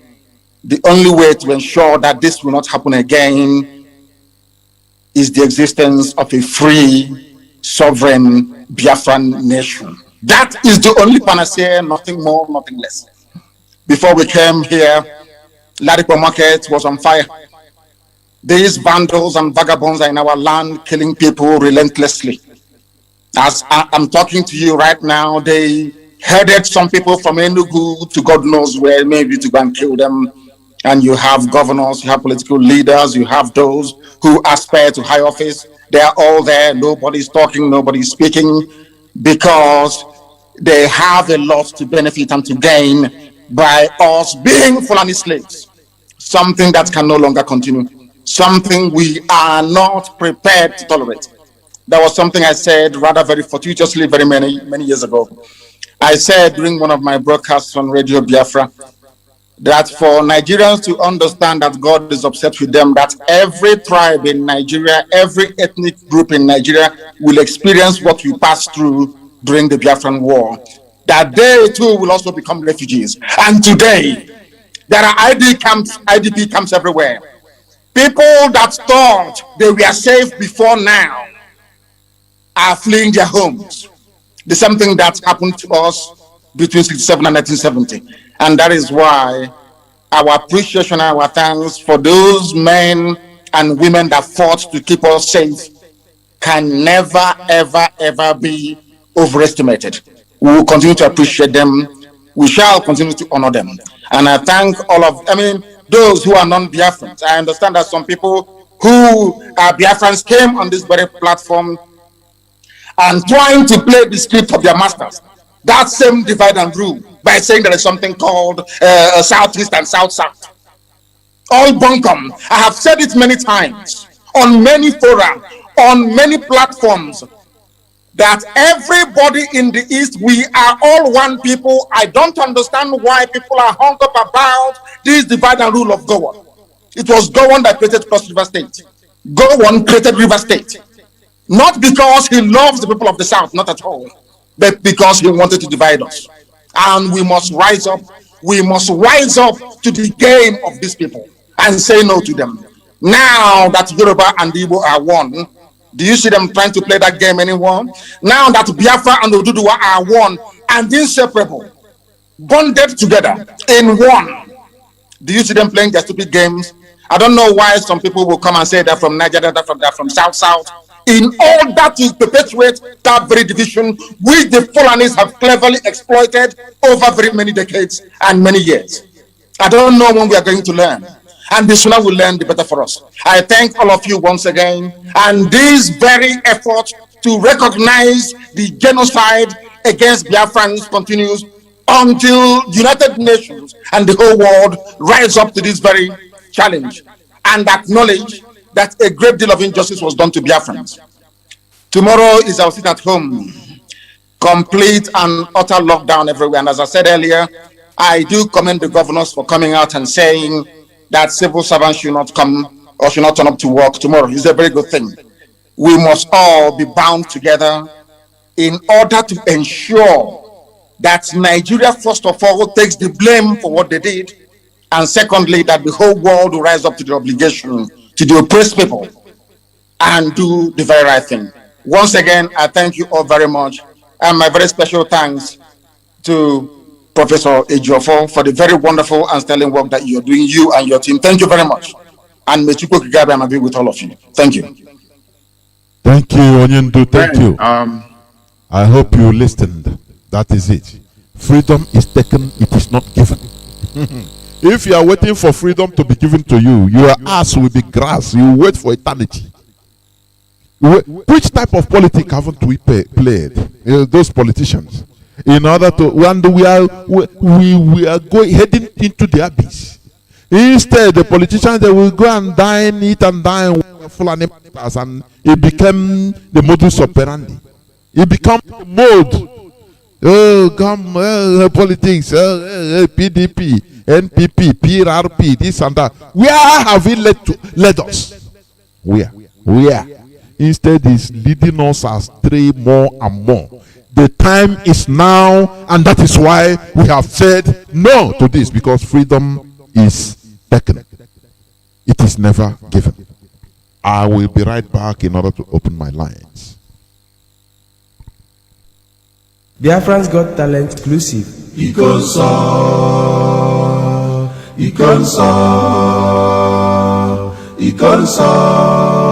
la dudo. Ikonso. As we Ikonso, very great and balanced. Ikonso, the chalice of God, the holy prayer himself. Umune marire dibola dume. Umune marire dibola dume. Aganula ni wanye. Kini kani mere nduwa. Ikonso, Biafran warrior. Ikonso. Freedom fighter man, Ikonso is our hero. Ikonso in the rest of the paradise. You fought like a soldier, and you died like a soldier. You never betrayed our motherland. Your legacy lives on. You are a gallant soldier, a fervent soldier.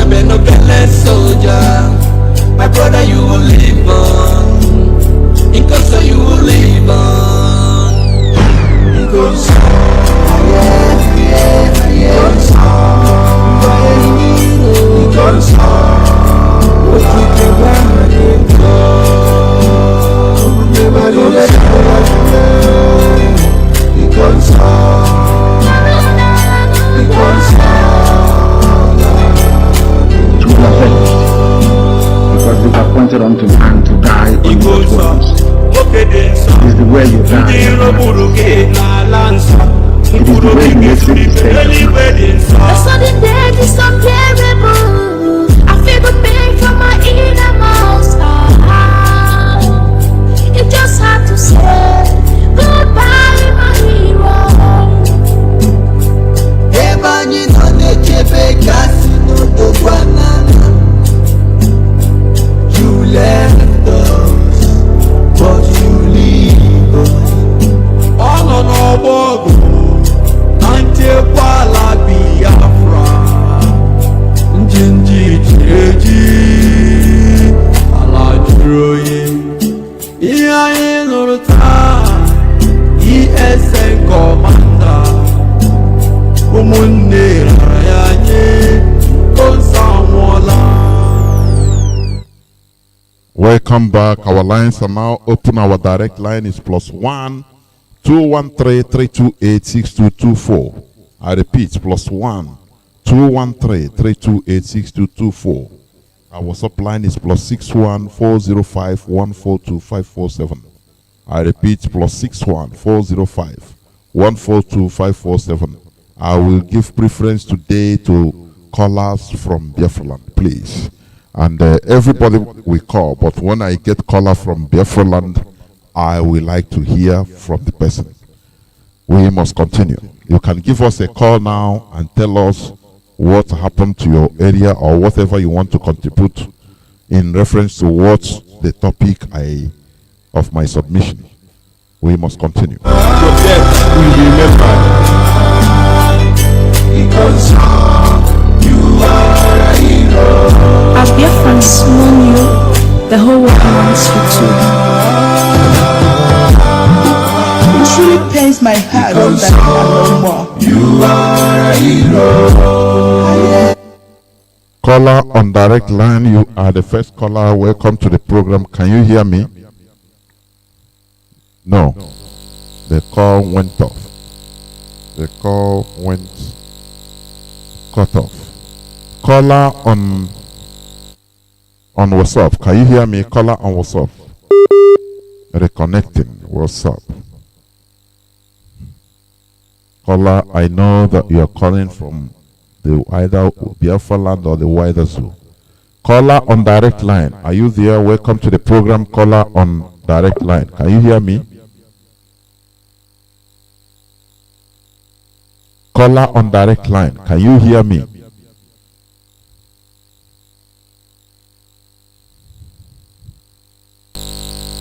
Caller on direct line. No. What is happening? The call is being filtered or what? If I pick the call, it will switch. It will cut. Call us and give us your view as we continue. Please. Today is the 31st day. The lockdown, total lockdown.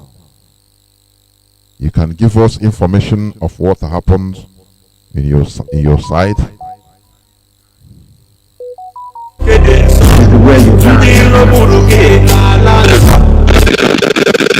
Caller, can you hear me? What is happening? Caller. No. Caller, please. I'm not hearing you. We are not hearing you. I don't know what is. No, this thing is very, very weak. Please. It's unbearable. I feel the pain from my innermost heart. You just have to say goodbye, my hero. Ebani no nekebe kasi no dogwanana. You left us, but you leave us.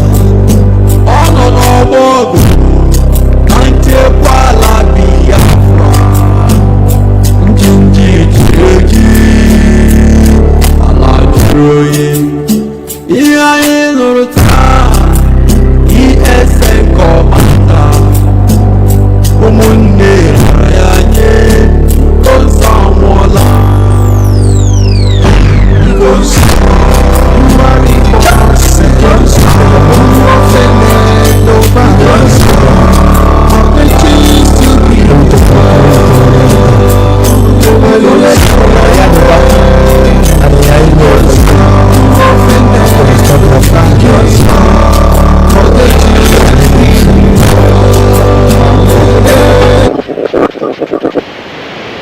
Caller, can you hear me?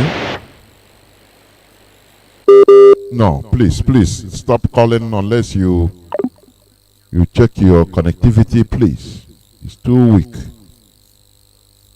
Let that come because that is the will and vision of the sky in the evening. Because your death will be remembered. Because you are a hero. As Biafrans mourn you, the whole world mourns you too.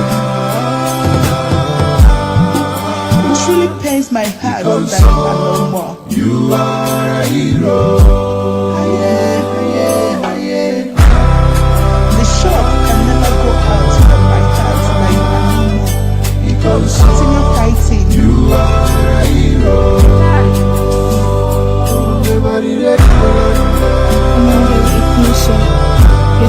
Caller on WhatsApp, can you hear me? Yeah, I can hear you. Good evening. Welcome to the program. From Biafra land. Welcome to the program. Okay, can you hear me? The whole world is hearing, is listening to you. Please, go on. Yeah, this is Kingsley calling from Biafra land, the minister of the minister calling from Enugu. I pray for my brothers and sisters and my brethren from Biafra land. God has been hearing our cry, and we are pushing forward. And by God Almighty, my area was quiet. I was indoor with my family. That's good. To honor the people that have fought for us in 1967 to 1970. I stay home with my family. Then this evening I walk around. For me, everywhere was peaceful. And we thank God for our leader, Mazi Nnamdi Kanu. And we continue praying for him. God protect him, and God will protect the land of Biafra. Because we are meant to bless the land of Biafra with our mouths. Because whatever we utter with our mouths in the land of Biafra, God Almighty will give it to us. It's coming on. I'm living in this all my life. I have never benefited anything from this country. But this time around, I pray that Chukwokika Biama will grant us freedom in Biafra land. And people will test and know what it means to have a freedom. There is once in my life, somebody said to me, pay all you have to pay to get freedom. Nothing worth freedom. Nothing worth freedom. Because when you look back from now to 50 years, look the kind of life we are living today. When we live without getting the freedom, how would our children live? What would our children stand up and say? They will say, our fathers is disgrace to us. So my brother, you people are doing a good work. We love people. We love everybody. We are fighting one fight. We are going for goal. I know, but we all holding hand together and one mind, we will achieve our dream. Nigeria is not our enemy. We love them. We are just asking for simple something. When a child is asking for what belongs to him, you must give it to him. Come back after giving it to that child and ask for that child to give you a piece out of it. You see, the child will give you back to you, and it will allow you to enjoy it as well with us. But they don't believe. They feel that we don't have that mind. We love them. We love them so much. So my brother, you people are doing good work. Being a part of Biafra since my mom had given birth to me. When I see people don't talk about Biafra sitting at me, my brother, I don't feel. I thank you. And I make I'm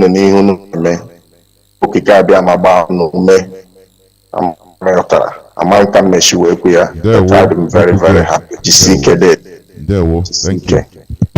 Thank you. Yeah. We must continue. There is this news which I want to read a bit. It said in Niger State, bandits kill 15, including police officer in Berry, May 31st, 2021. Do you know what they call bandits? It's ISIS. Oh, Chineke. It's ISWAP, ISIS of West African province. You know, they are encircling Africa. Do you know that ISIS is also operating in part of Mozambique? It's on the wider plan. You know, what is going on in Sahel, in Mali, to Burkina Faso? From time to time, you hear that ISIS have killed many people. But in Nigeria, they call them bandits. So that they deceive the morons that call themselves Nigerians. They distributed them as bandits. They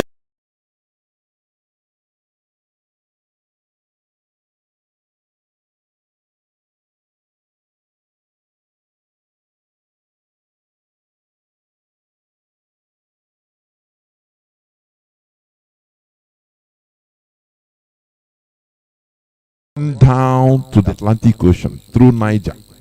They will run over Abuja, run down to Middle Belt, take over everything, and come into our land and Oduduwa, the whole south. That is the deal they did with them. As they are doing, they are working with police, Nigerian police and military. Sometimes I wonder, we still have Biafrans in Nigerian police, even in the hierarchy, in the military, even in the hierarchy. Why these people cannot even be, although some houses are giving information. That's it. We need to sabotage whatever they are doing in our land. That is how that is how they do. Do you see how they use ISIS now? They're calling them bandits.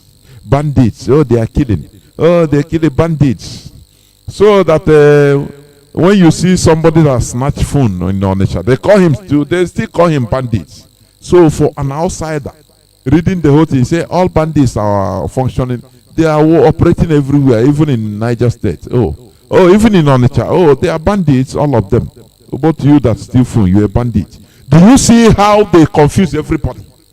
That is why our leader was vehement on somebody that came to the platform and say, oh, from Niger Delta, only pronouncing that word, or South, you are exposing and still maintaining that that status quo, being in place, being stationed by the Fulani Caliphate, by pronouncing, accepting that word, and mentioning it.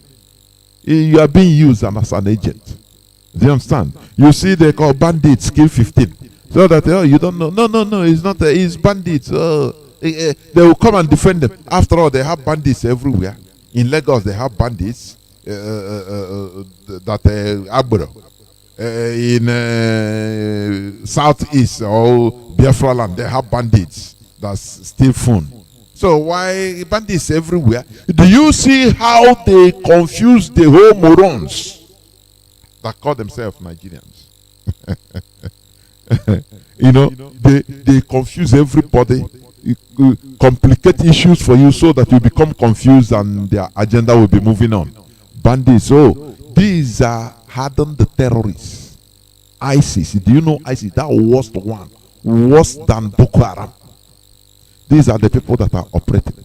The Nigerian government gives them leeway, green light to function, operate. Do you understand? Now they are worse than Boko Haram.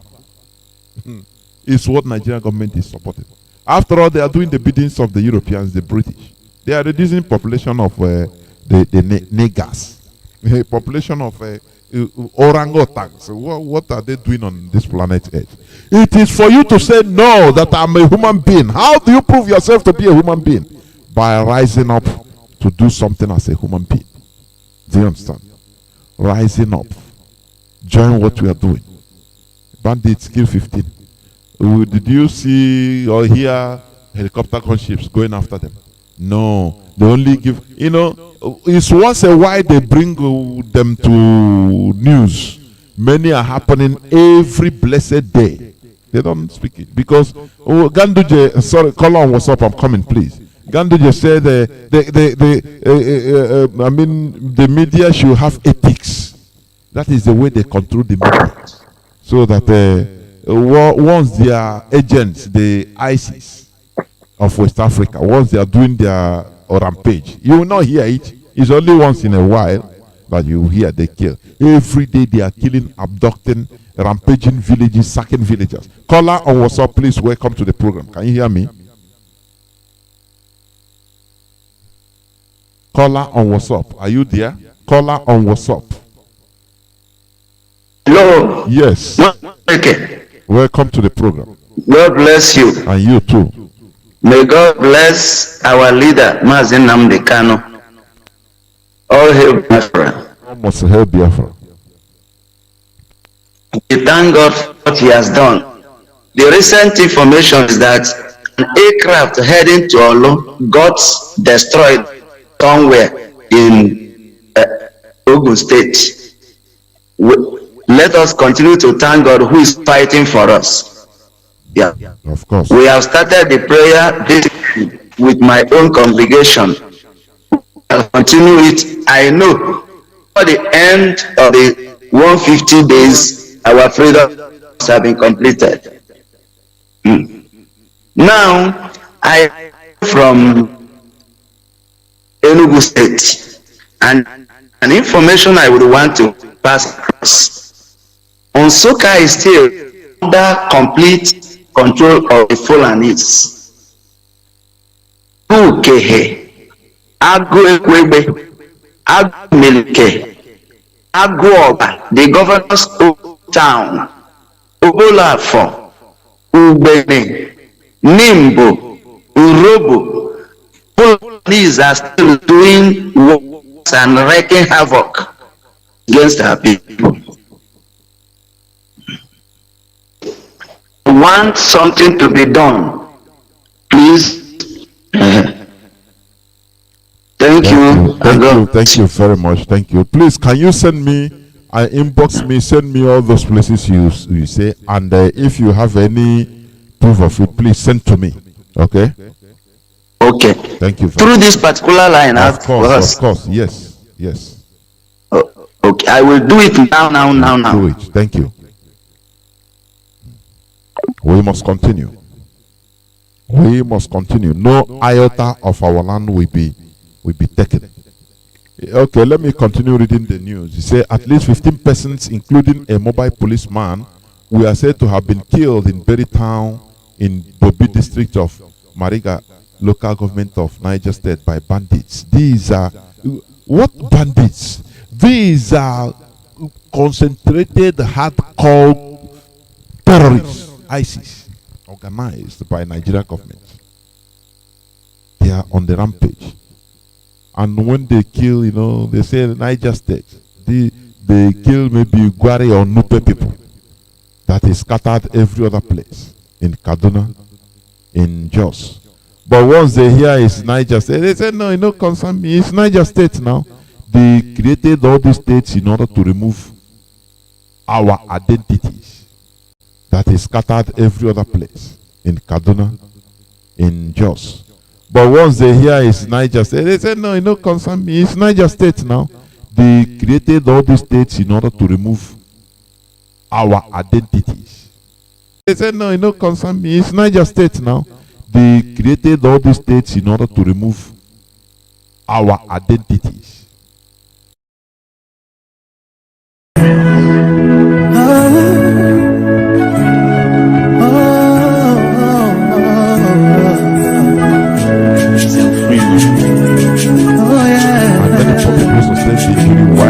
Run for safety from the inferno. They burnt police stations, no helicopter gunship, no jet fighter bombing them, no military. They, function, operate with impunity. But in our own land, they concentrate, bring the whole of their terrorists in our own land. Caller on WhatsApp, welcome to the program. Can you hear me? Why are you calling and cutting? I don't know. We must continue.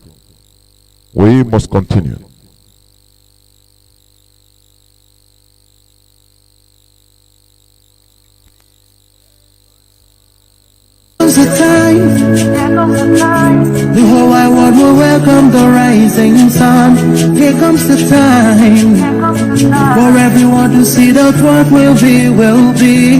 This is the time for you and I to stand together as one. Yeah.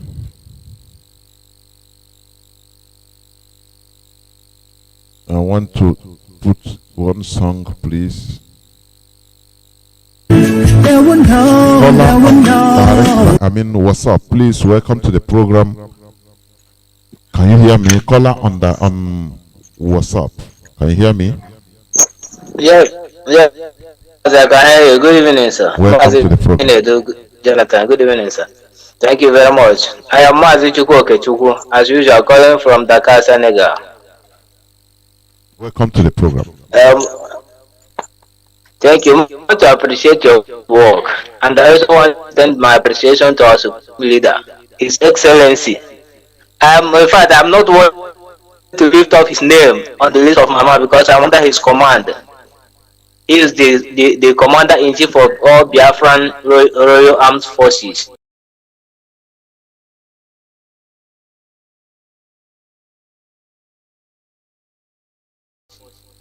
Immensely, and I appreciate you for giving us a studio, Kairos, and a helper in my own time.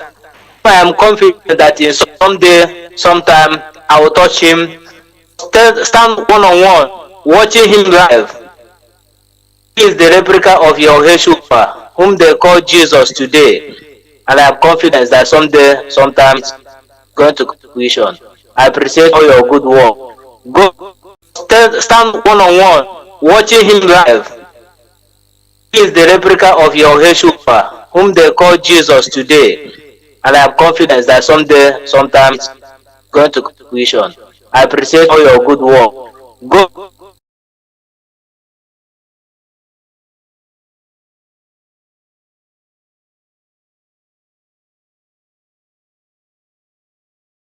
IPOB is my blood, IPOB is my life, and I am happy to be under the leadership of one and only Savior, Potter, and of own Kate and King generation.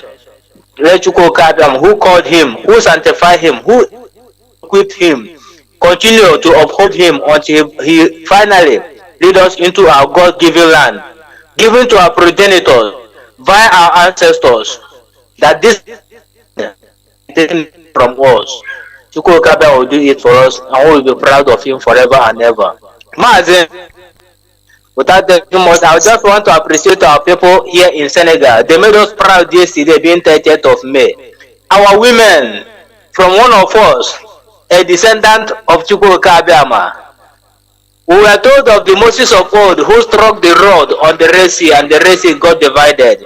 Mazi, I can assure you that today, in our own time, we have another Moses, in the person of Pastor Afam. In fact, many people here in Senegal knew him. He's a pastor, and he held the church, and his church, I can assure you, is formidable. I want to appreciate them for their good work, for their good participation, for their good contribution in our 30th of May, fallen heroes and heroines Remembrance Day yesterday. They did us proud. His church members, him himself, our women, in fact, they are tremendous. I commend them. Wherever they are, let you go, God will continue to bless them. Our IPOB family members here in Dakar, Senegal, our principal officers, all the from our 5 zonal families, I appreciate them all. I am confident that they are listening now. The word is Biafra restoration. I appreciate them. That is why I called tonight. Mazi, I listened to our leaders' address to World Igbo Congress. I also commend our dear leader, like our leader said, the present day Igbo leader, both diaspora and in Biafra land, Mazi Professor Ejiofor. Is to keep up the good work. Our all reward, our all hope, our all confidence is Biafra restoration, and nothing can stop us. We are better off dead than being in that contraption, British murderous human zoo called Nigeria. If you are living, you must live as a free people in a free land, the land of Biafra. I have no other reason fighting for Biafra other than to live a free life, where I can travel from Ugunso, the present day Enugu State, to Igbo culture at any point in given time in life, or any time at night without any molestation, without any fear of any aggression. I can assure you that Biafra is already here. Mazi, keep up the good work. I'm short of words. Let me keep listening. You're the man on the mantle tonight. Mazi, hold it on. I stand by. Thank you very much. God bless you, sir. And you too. Thank you very much. We must continue. We must continue.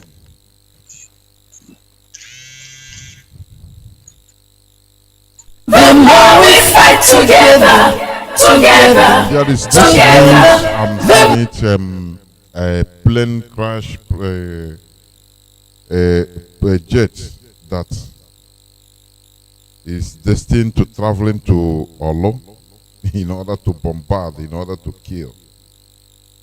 It crashed in. I'm seeing the photo. It's an unconfirmed report anyway. A Nigerian Air Force jet heading to Olo has crashed in Akure, Ondo State. You know,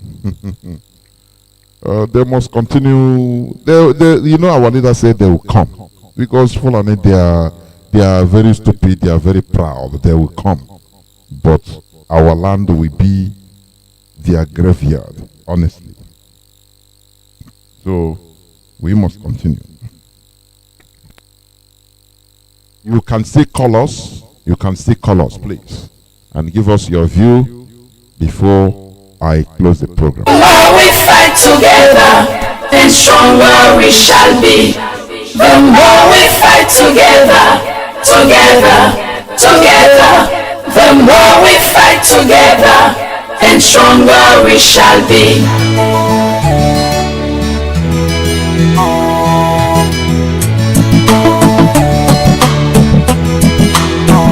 Rising sun, rising sun.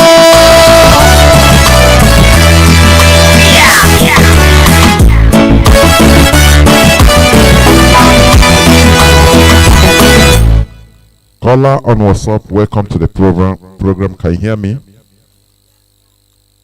Yeah, good evening, friend. I'm calling from Gothenburg. Welcome to the program. Noise?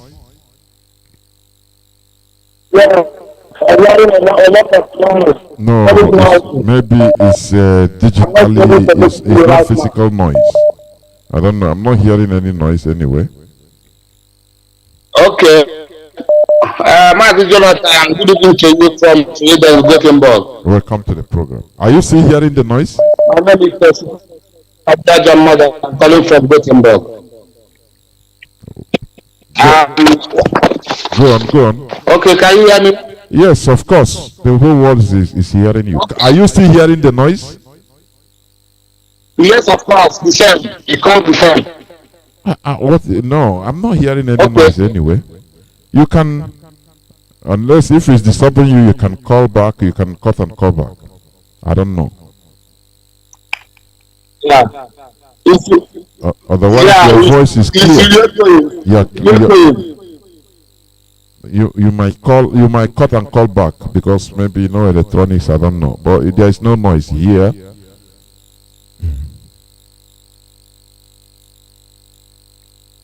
Let me take another caller. Caller on WhatsApp, can you hear me? Yeah, I can hear you, Mazi Jonathan. Welcome. Good morning, sir. Welcome to the program. Are you hearing any noise? No, sir. Okay. I'm not hearing any noise from the background. It's very clear. It's from his side. Oh, go on. Yeah, we believe so. My own little contribution today is you say that freedom, and which I believe is not big, it's not given, it's by force they collect it. I want to give a little small thing that happened in that descent Obibo that they are trying to Wike are trying, doing all they try to formulate in Obibo. I want to let him know that today when people are afraid of tanker driving going on, he if a police stop a tanker driver, his brother, his colleague, his comrade, all of them will stop. Do you know that in the 90s they beat one of our tankers in Obibo? The chairman came there. He was trying to make, and brother Chidi Owaonwa from Olu now stand up and fight with gun and bullets. We defeated the soldier. We defeated the police very day. We raised him up. He became the PTD tanker chairman driver in Port Harcourt unit. Port Harcourt unit element. That is how he became chairman. That is where tanker drivers now got their independence from Lupeng and Pengasi. Before you see Lupeng and Pengasi have their strike, for their strike to be strong, they must work with tanker driver. We get our autonomous, our independence through fighting in that Obibo. They shed blood of our people in that Obibo. That thing happened in that Obibo, which has happened to me. We have been there and fight and make sure that we take our freedom. So freedom is not something that somebody will come there will sing and give and surrender to you. No, it's something that we all will stand up and fight. Before somebody will come and start saying, nobody will give it to us. Let people see how the tanker drivers are doing in those days. That make them, people call them madmen. People call them all sorts of names. They have respect. They have respect everywhere. Before somebody came and said that respect. That is what I want to contribute to my own today. God bless you, sir. God bless all the whole Biafrans. Bless our leader. Bless my coordinator here. Bless our national coordinator here. In the name of Yahweh Yeshua we pray. Amen. Thank you. Thank you. We must continue. Freedom is taken. If you are looking for freedom to be given to you, you might as well look forever. Honestly speaking. You might look forever. You know? Freedom is not given, it is taken by force. By force. Well, let's go to this caller on WhatsApp. Mazi, yeah, welcome back. can I go on? Yes, go on now. I think it's okay now. Hello? Go on, go on. Hello? My goodness me. Can I go on? Go on. I don't know. Are you using earpiece? You remove it. Hello? Please. Caller on WhatsApp, welcome to the program. Can you hear me? It's now I know it's his system that is disturbing him. Please, it's in his system, not mine. Caller on WhatsApp, welcome to the program. Go on, please. Thank you so much. Thank you so much, my brother Jonathan. It's always a great pleasure to hear from you, especially all you brothers that are doing this thing without getting paid. You see, when you do a work that you don't get paid for 1 week, 1 month, maybe you work for monthly, you depend on salaries. You and I knows exactly how it feels. But you do this, you even dedicate your time that you can use to make money. You know, it's not easy. And I thank all of you. And today I want to glorify our Lord and Savior, His Majesty Nnamdi Kanu. And I want to thank Chukwu Okike also, who made everything possible. Today, it was wonderful today. In the whole facet of Biafra land, the lockdown was superb. In fact, I was happy within my spirit today. What people witnessed today, they haven't seen it in the whole. In fact, the president of a nation cannot command what happens today. And you know, our people are very, very stubborn. But today, I realize that the fear of unknown government is the fountain of common sense. That is today that I realize that. So I just want to thank everybody that made it possible today. I just want to thank them all. Biafran, great Biafrans in Nigeria, in diaspora, they are wonderful. We are heading home. Mazi, do you know that I have been in Abuja? I have been in Abuja I lived in South Africa for a few years. I lived in South Africa for few years. I was in South Africa when Nelson Mandela died. I did not tell you my name anyway. My name is Ike from Uruogwa in Mbito local government. I lived in South Africa for years when Nelson Mandela was alive and when he died. Do you know that where Nelson Mandela is buried today, people are going there to pray because they believe this is the only Messiah they are seeing. Yes. This is the Messiah they are seeing. His hometown in Nkulu, in Eastern Cape, people go there to pray and you cannot stop the people. So I have made this thing, I have 2 times, it's like 2 times I have said it, that the time is coming when the whole Biafra land we call our leader and made him the king of Biafra land, and people will worship him, and you cannot stop people because of their love for the man. This is the only is the symbol that they can see. We've been hearing Jesus. We believe in Jesus, yes, but hearing him, we don't see him. We only heard of his works. This one is the one that we can see with our koro eyes. So people will love him, people worship him like God, and you cannot stop them because of their love for the man. So this man has proven that we have as he has proven that Biafra wereze. Of course. So and make all of I've been last year I was in Abuja. Do you know that our people, no matter whatever you have in Abuja, no matter you open you in Abuja, you go no also you in Abuja, ihe bu oru. Imana na onye Hausa nwere problem na Abuja, ihe ga na emebu so sudo. Do you believe that of our people cannot even dress like on attire in Abuja because they are afraid of their life? People even our ladies still dress. They are comfortable living that kind of life in their own so-called country. You know, it's better you live that type of life, even if it's in, for example, outside where they say, okay, you're a foreigner, but in your own land, every time, you know, you are a third-class citizen.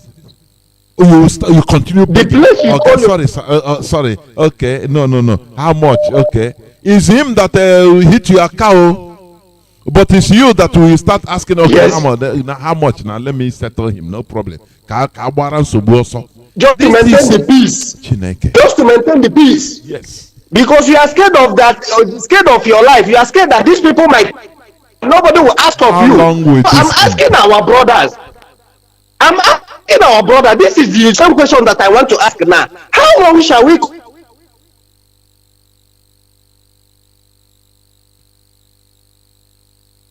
Mazi, are you still there? Oh. They can only prefer Isugi, Hausa or sort of the pidgin that I call a criminal language. So that is that. And we cannot continue with this. Even the whole world today take go on record. They are on record. They have seen that we are going home, and nothing will ever talk. Our leader, when he said nothing on earth. He said no matter. He said nothing. When he say it as if he knows. In fact, it's not as if he knows already that where we are heading, that no force. In fact, the forces that have tried, they have all failed, and they will continue to fail. Regarding the news that we had today, is still the God of Israel, the God that are fighting for Israelite, the God that for them when the all Arab nation faced them. The stone was coming from nowhere to hit their enemies. It's still the same God that are still fighting for us. The same God that are still on our side. So we are, and I want to ask all our Biafran, wherever they are, Biafra, Igbo is not only Biafra. We are multiple. We are multitude. We are legion. We are many. We are Igbo. Abro also Biafra. Biafra is many. We are, all of us are Biafra, not only Igbo. Because some people still see it as no Igbo thing. It's no more Igbo thing, no. Thank you, Onisi. Thank you so much. Thank you, and remain blessed. Thank you. Caller on WhatsApp, welcome to the program. Can you hear me? Yeah, hello? Mazi, welcome to the program. Can you hear me? Yeah, good evening. Yes, I can hear you. Go on, Good Mazi. evening. Go on. Yeah, yes, Mazi. My name is Paul, calling from Gabon. This evening, I'm sending my greeting to all Biafrans around the world. You people have too much. You have made us proud today, especially those in Biafra land. Since yesterday, we have never rest because here in Gabon, we went to church yesterday and pray, and after that church, we went to orphanage to go and visit orphanage here. So that to show the world that we IPOB, we are formidable, and those in at home, Mechuko Kabiama, Ekekerowa, the God of Nnamdi Kanu, the God of Biafrans, the God of those oppressed people. May He protect you people in Biafran land. And we in diaspora, anything we touch, anything we lend our hand on, upon, God will bless it and bless it more and more. Because this time we need God blessings in what we are doing for a living, so that we can sustain the temple. We can sustain what is going on in Biafra land. Because, and I know that Chukwu Kabiama will protect our leader wherever he is, protect all the principal officers around the world, and protect the Eastern security, and protect unknown government to fight this battle. And I want to know that the angels of the Lord, the ministry of the Lord, will come down from heaven to fight for Biafrans around the world. No mortal, anybody who want to stop us, who want to step, or frustrate us this time, may Kabiyama polish him. May the unknown government look at him. And those politicians in our land, as from last night when Simon Ebad spoke, is to show that the vengeance of the Lord is coming to them. The politicians in our land, we see the rock of IPOB and the rock of Eastern Security and the rock of unknown angel government, because it's to show you that we are going home. And I congratulate Biafra all over the world. You people are making us proud. I can see those in Brazil, I can see those in Italy, I can see those in Germany, I can see those in Gabon, I can see those in Cote d'Ivoire, and etc. and etc. That's to show you we are formidable. We are going home. Mazi, the word of our leader, Mazi Nnamdi Kanu, is entering to all Biafrans around the world. Our leader is the spirit. Our leader is the angels of the Lord. So I congratulate him and his family, wherever they are. Bless them and protect them for all, because Christ is here. And I want to tell all France, continue praying as our leader said, and everybody to know, and all Biafrans must kneel down to welcome the spirit of Biafra, because Biafra nation is here. If for the zoo is inside, nobody can resurrect a dead man. Zoo Nigeria is dead, and they will die forever. No man, no spirit can wake up dead man. Nigeria will die and continue dying until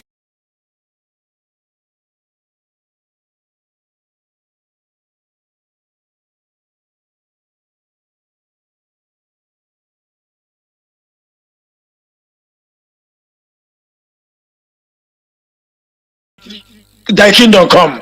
So, Mazi, this evening, I'm sending my greeting to the Gabon nation, all the whole nation who recognize that Mexico bless them. Mexico Kabia protect we in Gabon, all IPOB, especially we in Gabon. I see the hand of the work of Biafrans here in Gabon yesterday. You people are formidable. Mazi, thank you for the time you are giving me for speaking to all Biafrans around the world. Thank you. Thank you. Amen. Bless. Thank you. We must continue. There is this other news I see. Women, they say women to Buhari prevail on headers to cease fire on Benue killing.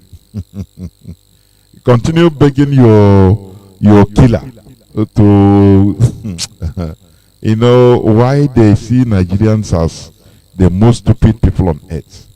Honestly speaking, this is the reason, nothing more. You are begging your killer to stop killing you. Caller on WhatsApp, thank you for coming in. Can you hear me? Caller on WhatsApp. Yes, Mazi, I can hear you. Can you hear me? Of course, the whole world is hearing you. Welcome to the program. God bless you, Mazi Chinedu. Anytime you come on the air, and you open your mouth, I will tell my friends, I say, this is my own blood. Because your voice, what you teach every single day. I was telling somebody, I say, after our leader, you, Simon Ekpa, because there is a quote, I copied it. When I say it, you will laugh. You say, I know where you copied it. You say, it does not take a majority to prevail, but rather an irretireless minority, keen on setting brush fires of freedom in the minds of men. Of course. Brush fires of freedom in the minds of men. Now, today, the exposition you're teaching today is about what? For us to have our freedom, revolution. Freedom is not given, it's taken. Because without taking your freedom by force,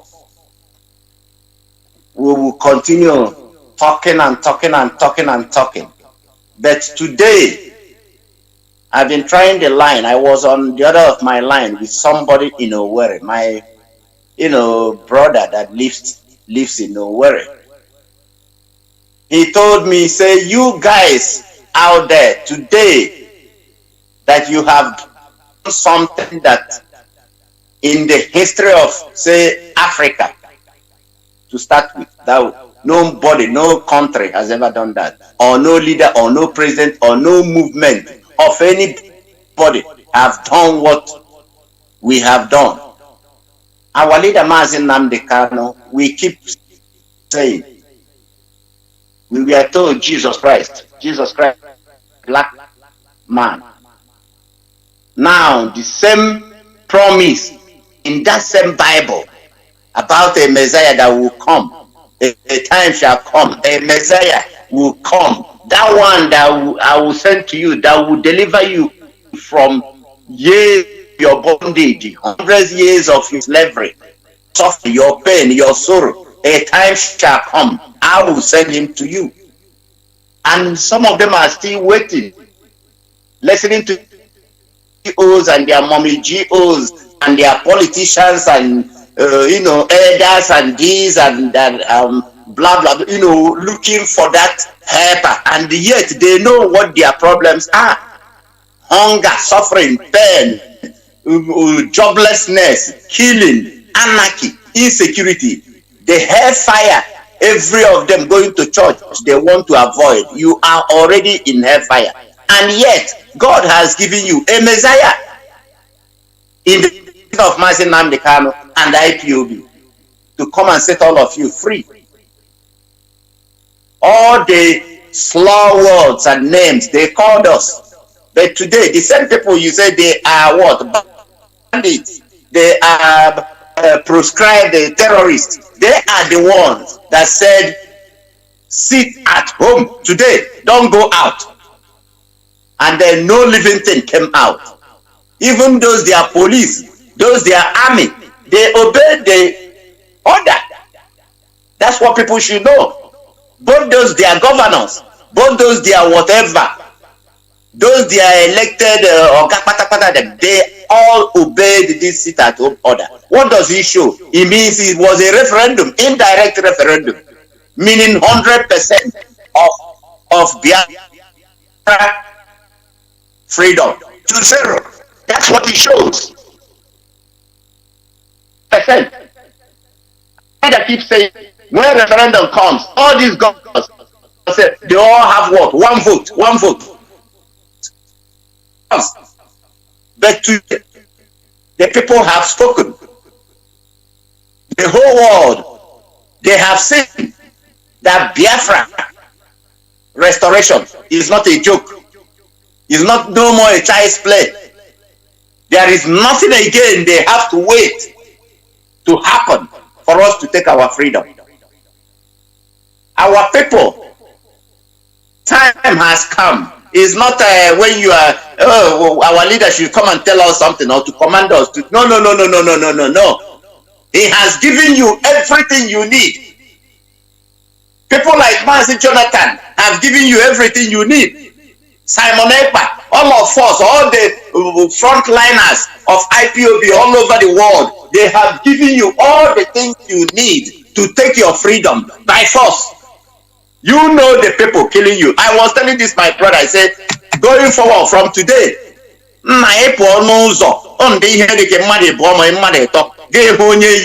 it's a army in the Nigeria. Fulani or whatever. You need anybody who you get me. Konane, wearing something, Kubune, on Kubu's Jawarana. Nigeria, they have became Kubu somebody. I can make to print, Maronia Meren. Also, a water dear. Mwale put us all over the whole place. Also, the governors, all those politicians. Okay, Rugo, for them to sacrifice their own blood for us to keep that one Nigeria they want us to be, still be in that one Nigeria. Because they have been using our blood for millennium to keep that nonsense, demonic contraction Britain put together here. That harbinger of death called Nigeria put there to kill everybody. Time has come to chase away all these politicians. The revolution will be, have to be what? Bloody. Only those people destroy your future. Governor, you destroy them. Man, I will crocha, guy said, I will even mobilize. I'm there for 8 years. Cut into two. He was there for 8 years. Now our people cannot even enter our village. But he's an uncle who was in a governor for 8 years. What did he do? He connived and took all the money. Even when he came here in London, when we were preparing a movie, I did a project, spent millions to buy computers, over thousands of computers, and sent it and handed millions to them. Go and do community IT project for our people in Idato South, at least to start with. Every community, 30 computers with solar panel. People garage school that went to school and came out, IT, whatever, employed an room, take care of it. What did he do? They shared the computers, sold everything, ate the money. Those are very personal pathetic scores. Very pathetic. Low life character. Low life character. He was telling me, one, now come back. If you come, we do. I say, the devil punish you. He knows me, and he's listening of people from our place. They know all this thing I'm saying. I was so distraught because when we were growing up, I have scars of Biafra war. We grew up with poverty, with suffering, with pain, with sorrow. We never enjoyed anything. We managed, our parents managed to, how many of us that remained? Then when I left that useless place called Nigeria, after traveling around, I saw how things are done in Western world. I said, I can also start something for my people down there, for them to enjoy, those ones behind us, to start enjoying, to be in the village, have access to internet, have access to, to global community. But somebody elected into office, that his duty is to encourage such projects that will benefit everybody. They sold the computers, ate the money. And you're telling me that when I get home, that if he's still alive, that I will spare him. No, I will not. Because he destroyed lives. He destroyed so many, all those politicians. None of them deserve to live. None, I said none of them, except Senator Abaribe. You see Abaribe, I've made a video with Achalugo the other time and said it in that program, that is the only senator or only politician, when Biafra comes, that will even come close to have a position in a new Biafra. All these governors, all of them, they will not come near. If I didn't talk less of coming near, because they have done so much evil, so much pain, so much death to our people, making mothers childless, making young men and young women useless. After university, you come out, no job. It's not that there is no way the government can provide that whatever. The job, environment, no light, no electricity, no nothing, absolutely nothing. Something we force out I will feel like very mad. 21st century is all cow. Fulani is bring cow discussion of cow in National Assembly. 21st century, they are chasing around Fulani that came from Sahel. Fulani, how many are there? How many? From Sultan of Sokoto to the list of Fulani in Nigeria that is shining shoe in any street. How many of them in Nigeria, that all Nigerian population, indigenous people, are still keeping quiet? Giant of Africa, Niger, you cannot rise up and get rid of these demons. Kill all of them. They are military. They are whomever they are. From their Sadano of Sokoto, all that immediate fire, all of them, destroy them and recover your destiny. Because without that, you're wasting your time. All these, they are nonsense. Constitutional amendments, these and that. Those are things they throw out for people to go and be, debating, because they know our people are so stupid to be debating about something. And then they are talking about it secretly. They are giving their foot soldiers text message information. Oh, go to Yandev in Benue, go and kill that community, take over.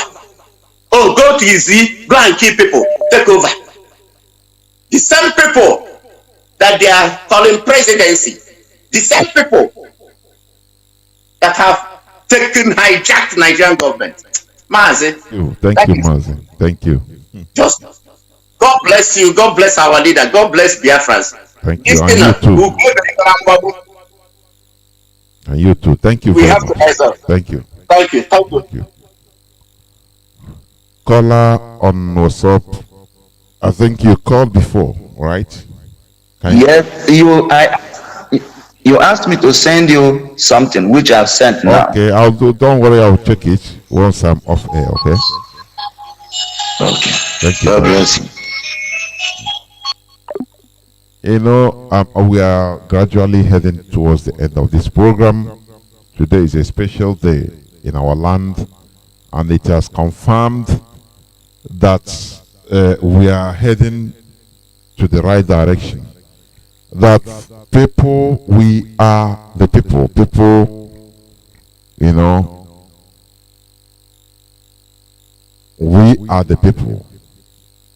Caller on direct line. Can you hear me? Caller on direct line.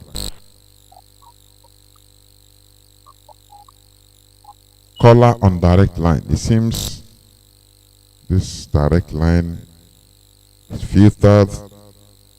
I don't know.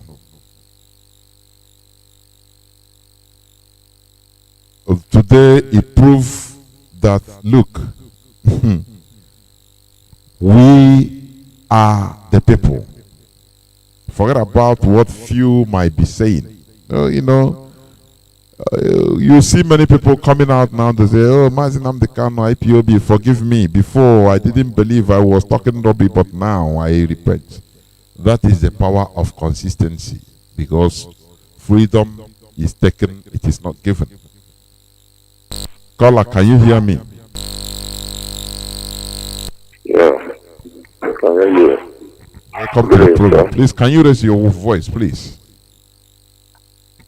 Yes, this is Onyeka calling from Biafra land.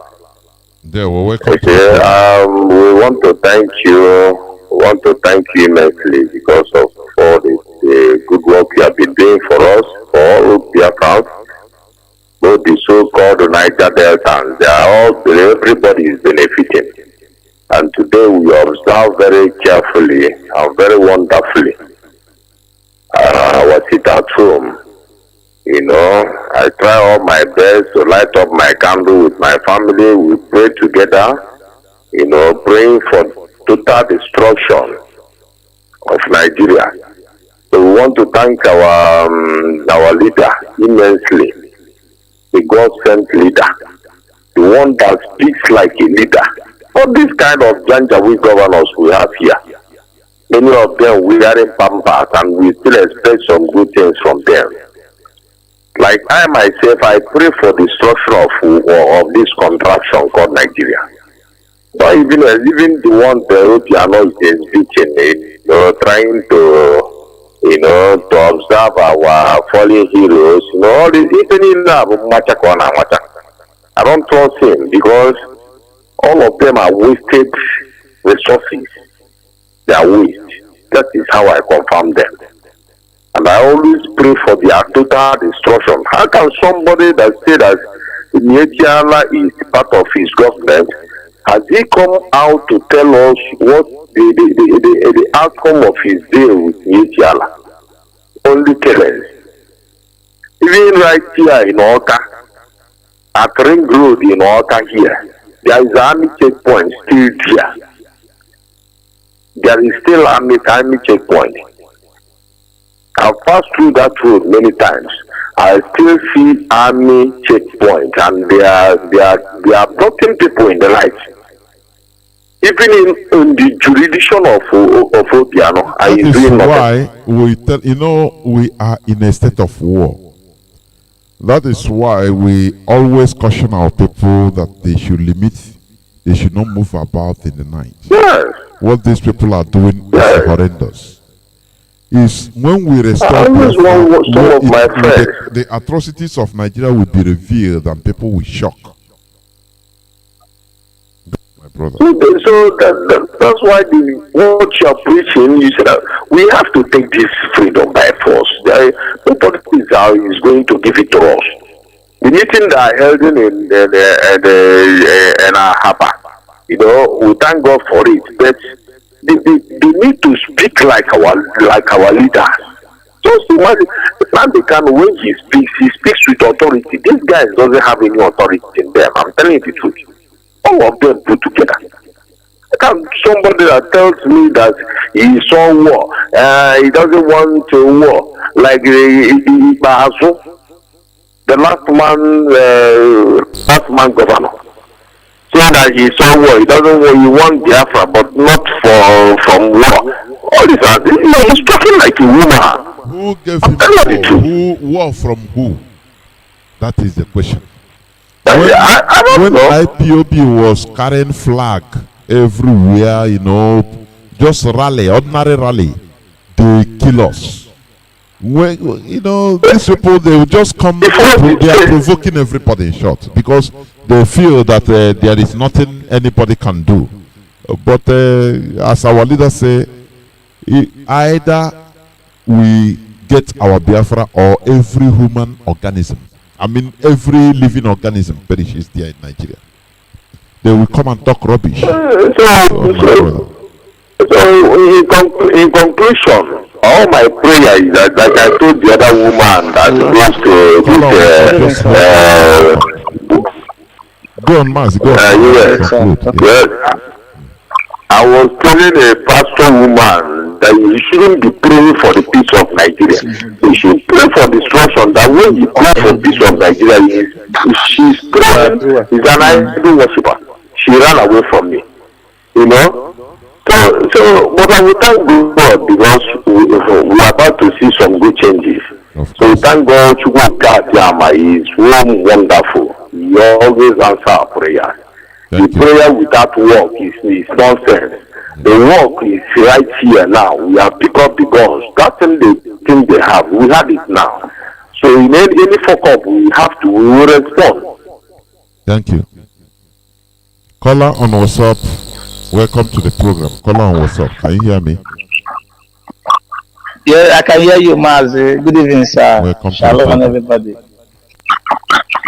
Mazi, I'm thanking you for Please, the can you off your radio or listening device at the background? Sir, I'm not with any radio here. I'm not with any. Okay, go on. Okay. I want to say on the sit at home today. I swear to God in Aba here because I'm Chidera area from Imo State, from Mbise, living in Aba. So I want to speak on at home today. Sit at home today is very interesting and is good.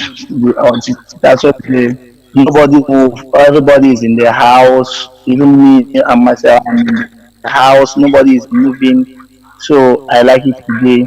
So I thank for our leader, Mazi Nnamdi Kanu. I thank my leader so much. Even you people have done a very good job for us in this Biafra land.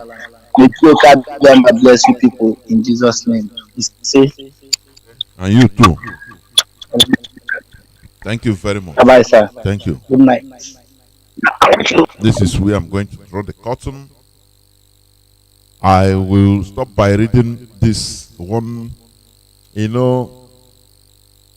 Hisba seizes, that is Hisba police seizes, destroys 260 cartons of alcoholic drinks in Bauchi. That is the same content. I'm seeing the photo here. It's today's news. And they are imposing their cow business on that in order to advance their terrorism in our own land.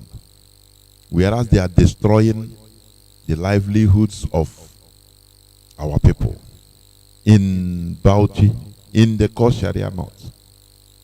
No person is, the worst part of it is, no person is raising this issue up. Even from our governors, nobody is raising it up. The question is, until when are we going to continue deceiving ourselves that we are in a country? Until when? Our brother asked this question. Until when are we going to continue deceiving ourselves?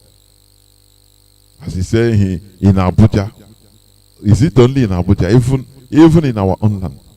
If you have problem with a Fulani person, you start making peace so that you don't even read. What type of legacy? What do we want to leave for our people, generations coming? Which means in the next 50 years, a Fulani can openly cut off somebody's, as far as his onyam is infidel, cut off his neck and they throw it on the street. And nothing will happen. They say these are slaves. It's nothing.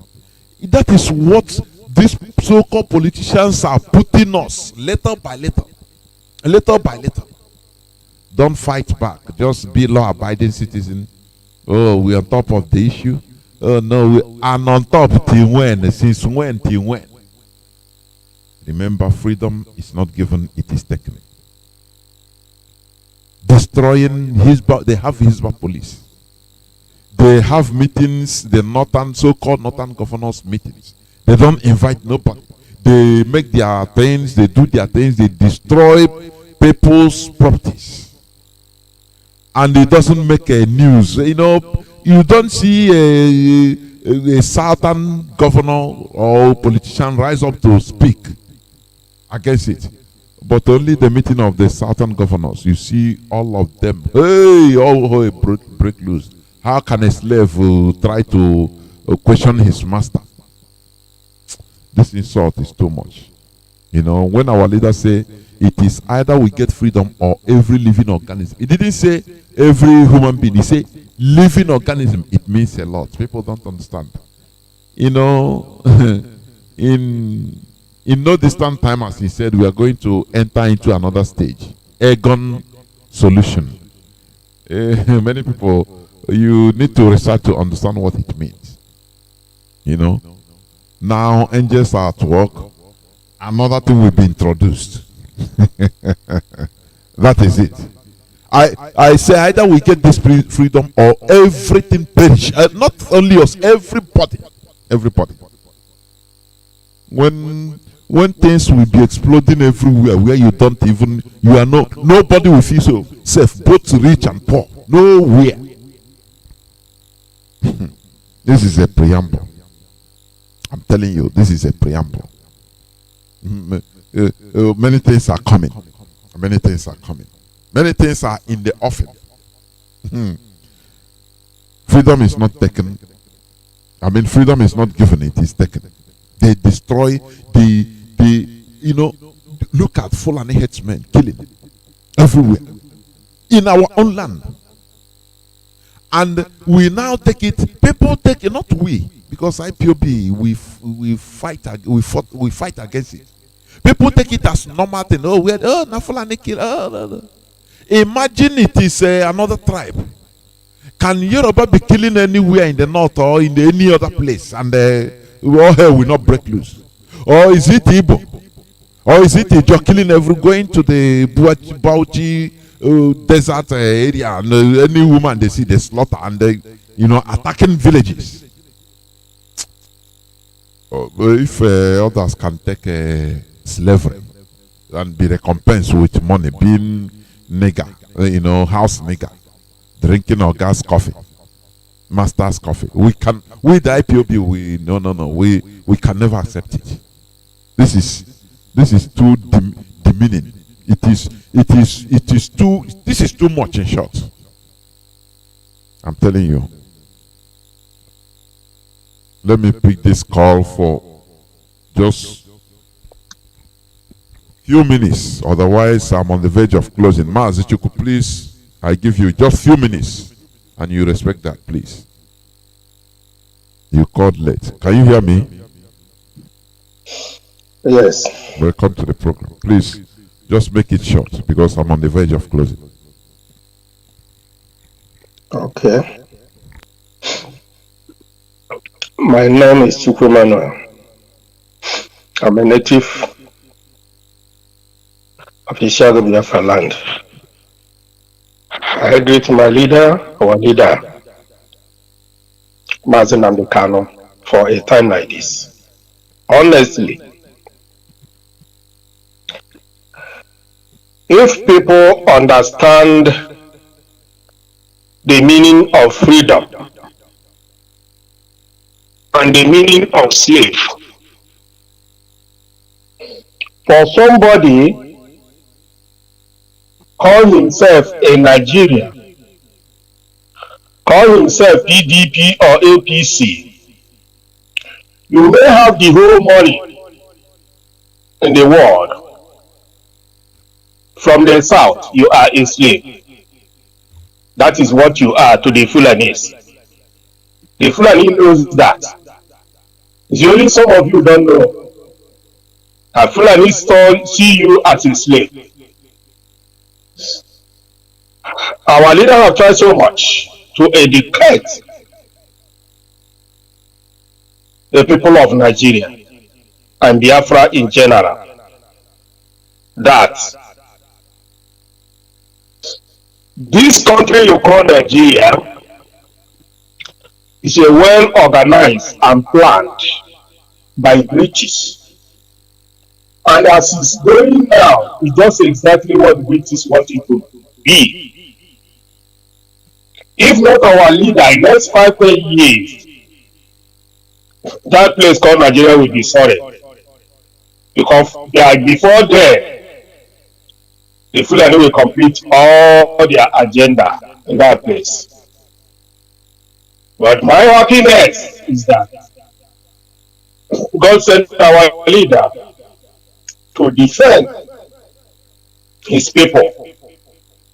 And so many of them don't understand what is happening. Because of the money they are collecting from Fulanis. I guess it. The white people saw Nigeria president and all Nigerian politicians as animals. No matter how much money you have, You are animal to the white people. He knows you. It's just like as Fulani knows the Southerners. If you're careful to study the day all the Southern governors, after that meeting, what the Fulani said, he said, why are you going to meeting without Fulanis? And after the vote, he said, be careful. If you are somebody that is have sense of reason, you will know that Fulanis see all these Southern governors, senators, out of all this or that. They are slaves. They have mouth. They cannot say anything. What they are interested in that money they are collecting from the slave for their slave masters. They are not ready to serve their people. That is why they are not ready to say anything. Apart from that, it's very, very unfortunate that up till now some people are still doubting or talking about Nigeria. Nigeria has gone and Nigeria has gone. There is no way anybody will think of Nigeria.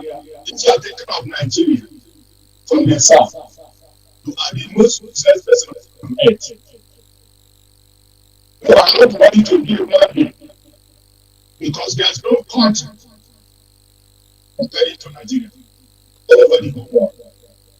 And those people who travel from Nigeria to America to Europe. Mazi, your voice, I don't know what is happening to your voice, please. It's going in. Hello? Yes. Yes.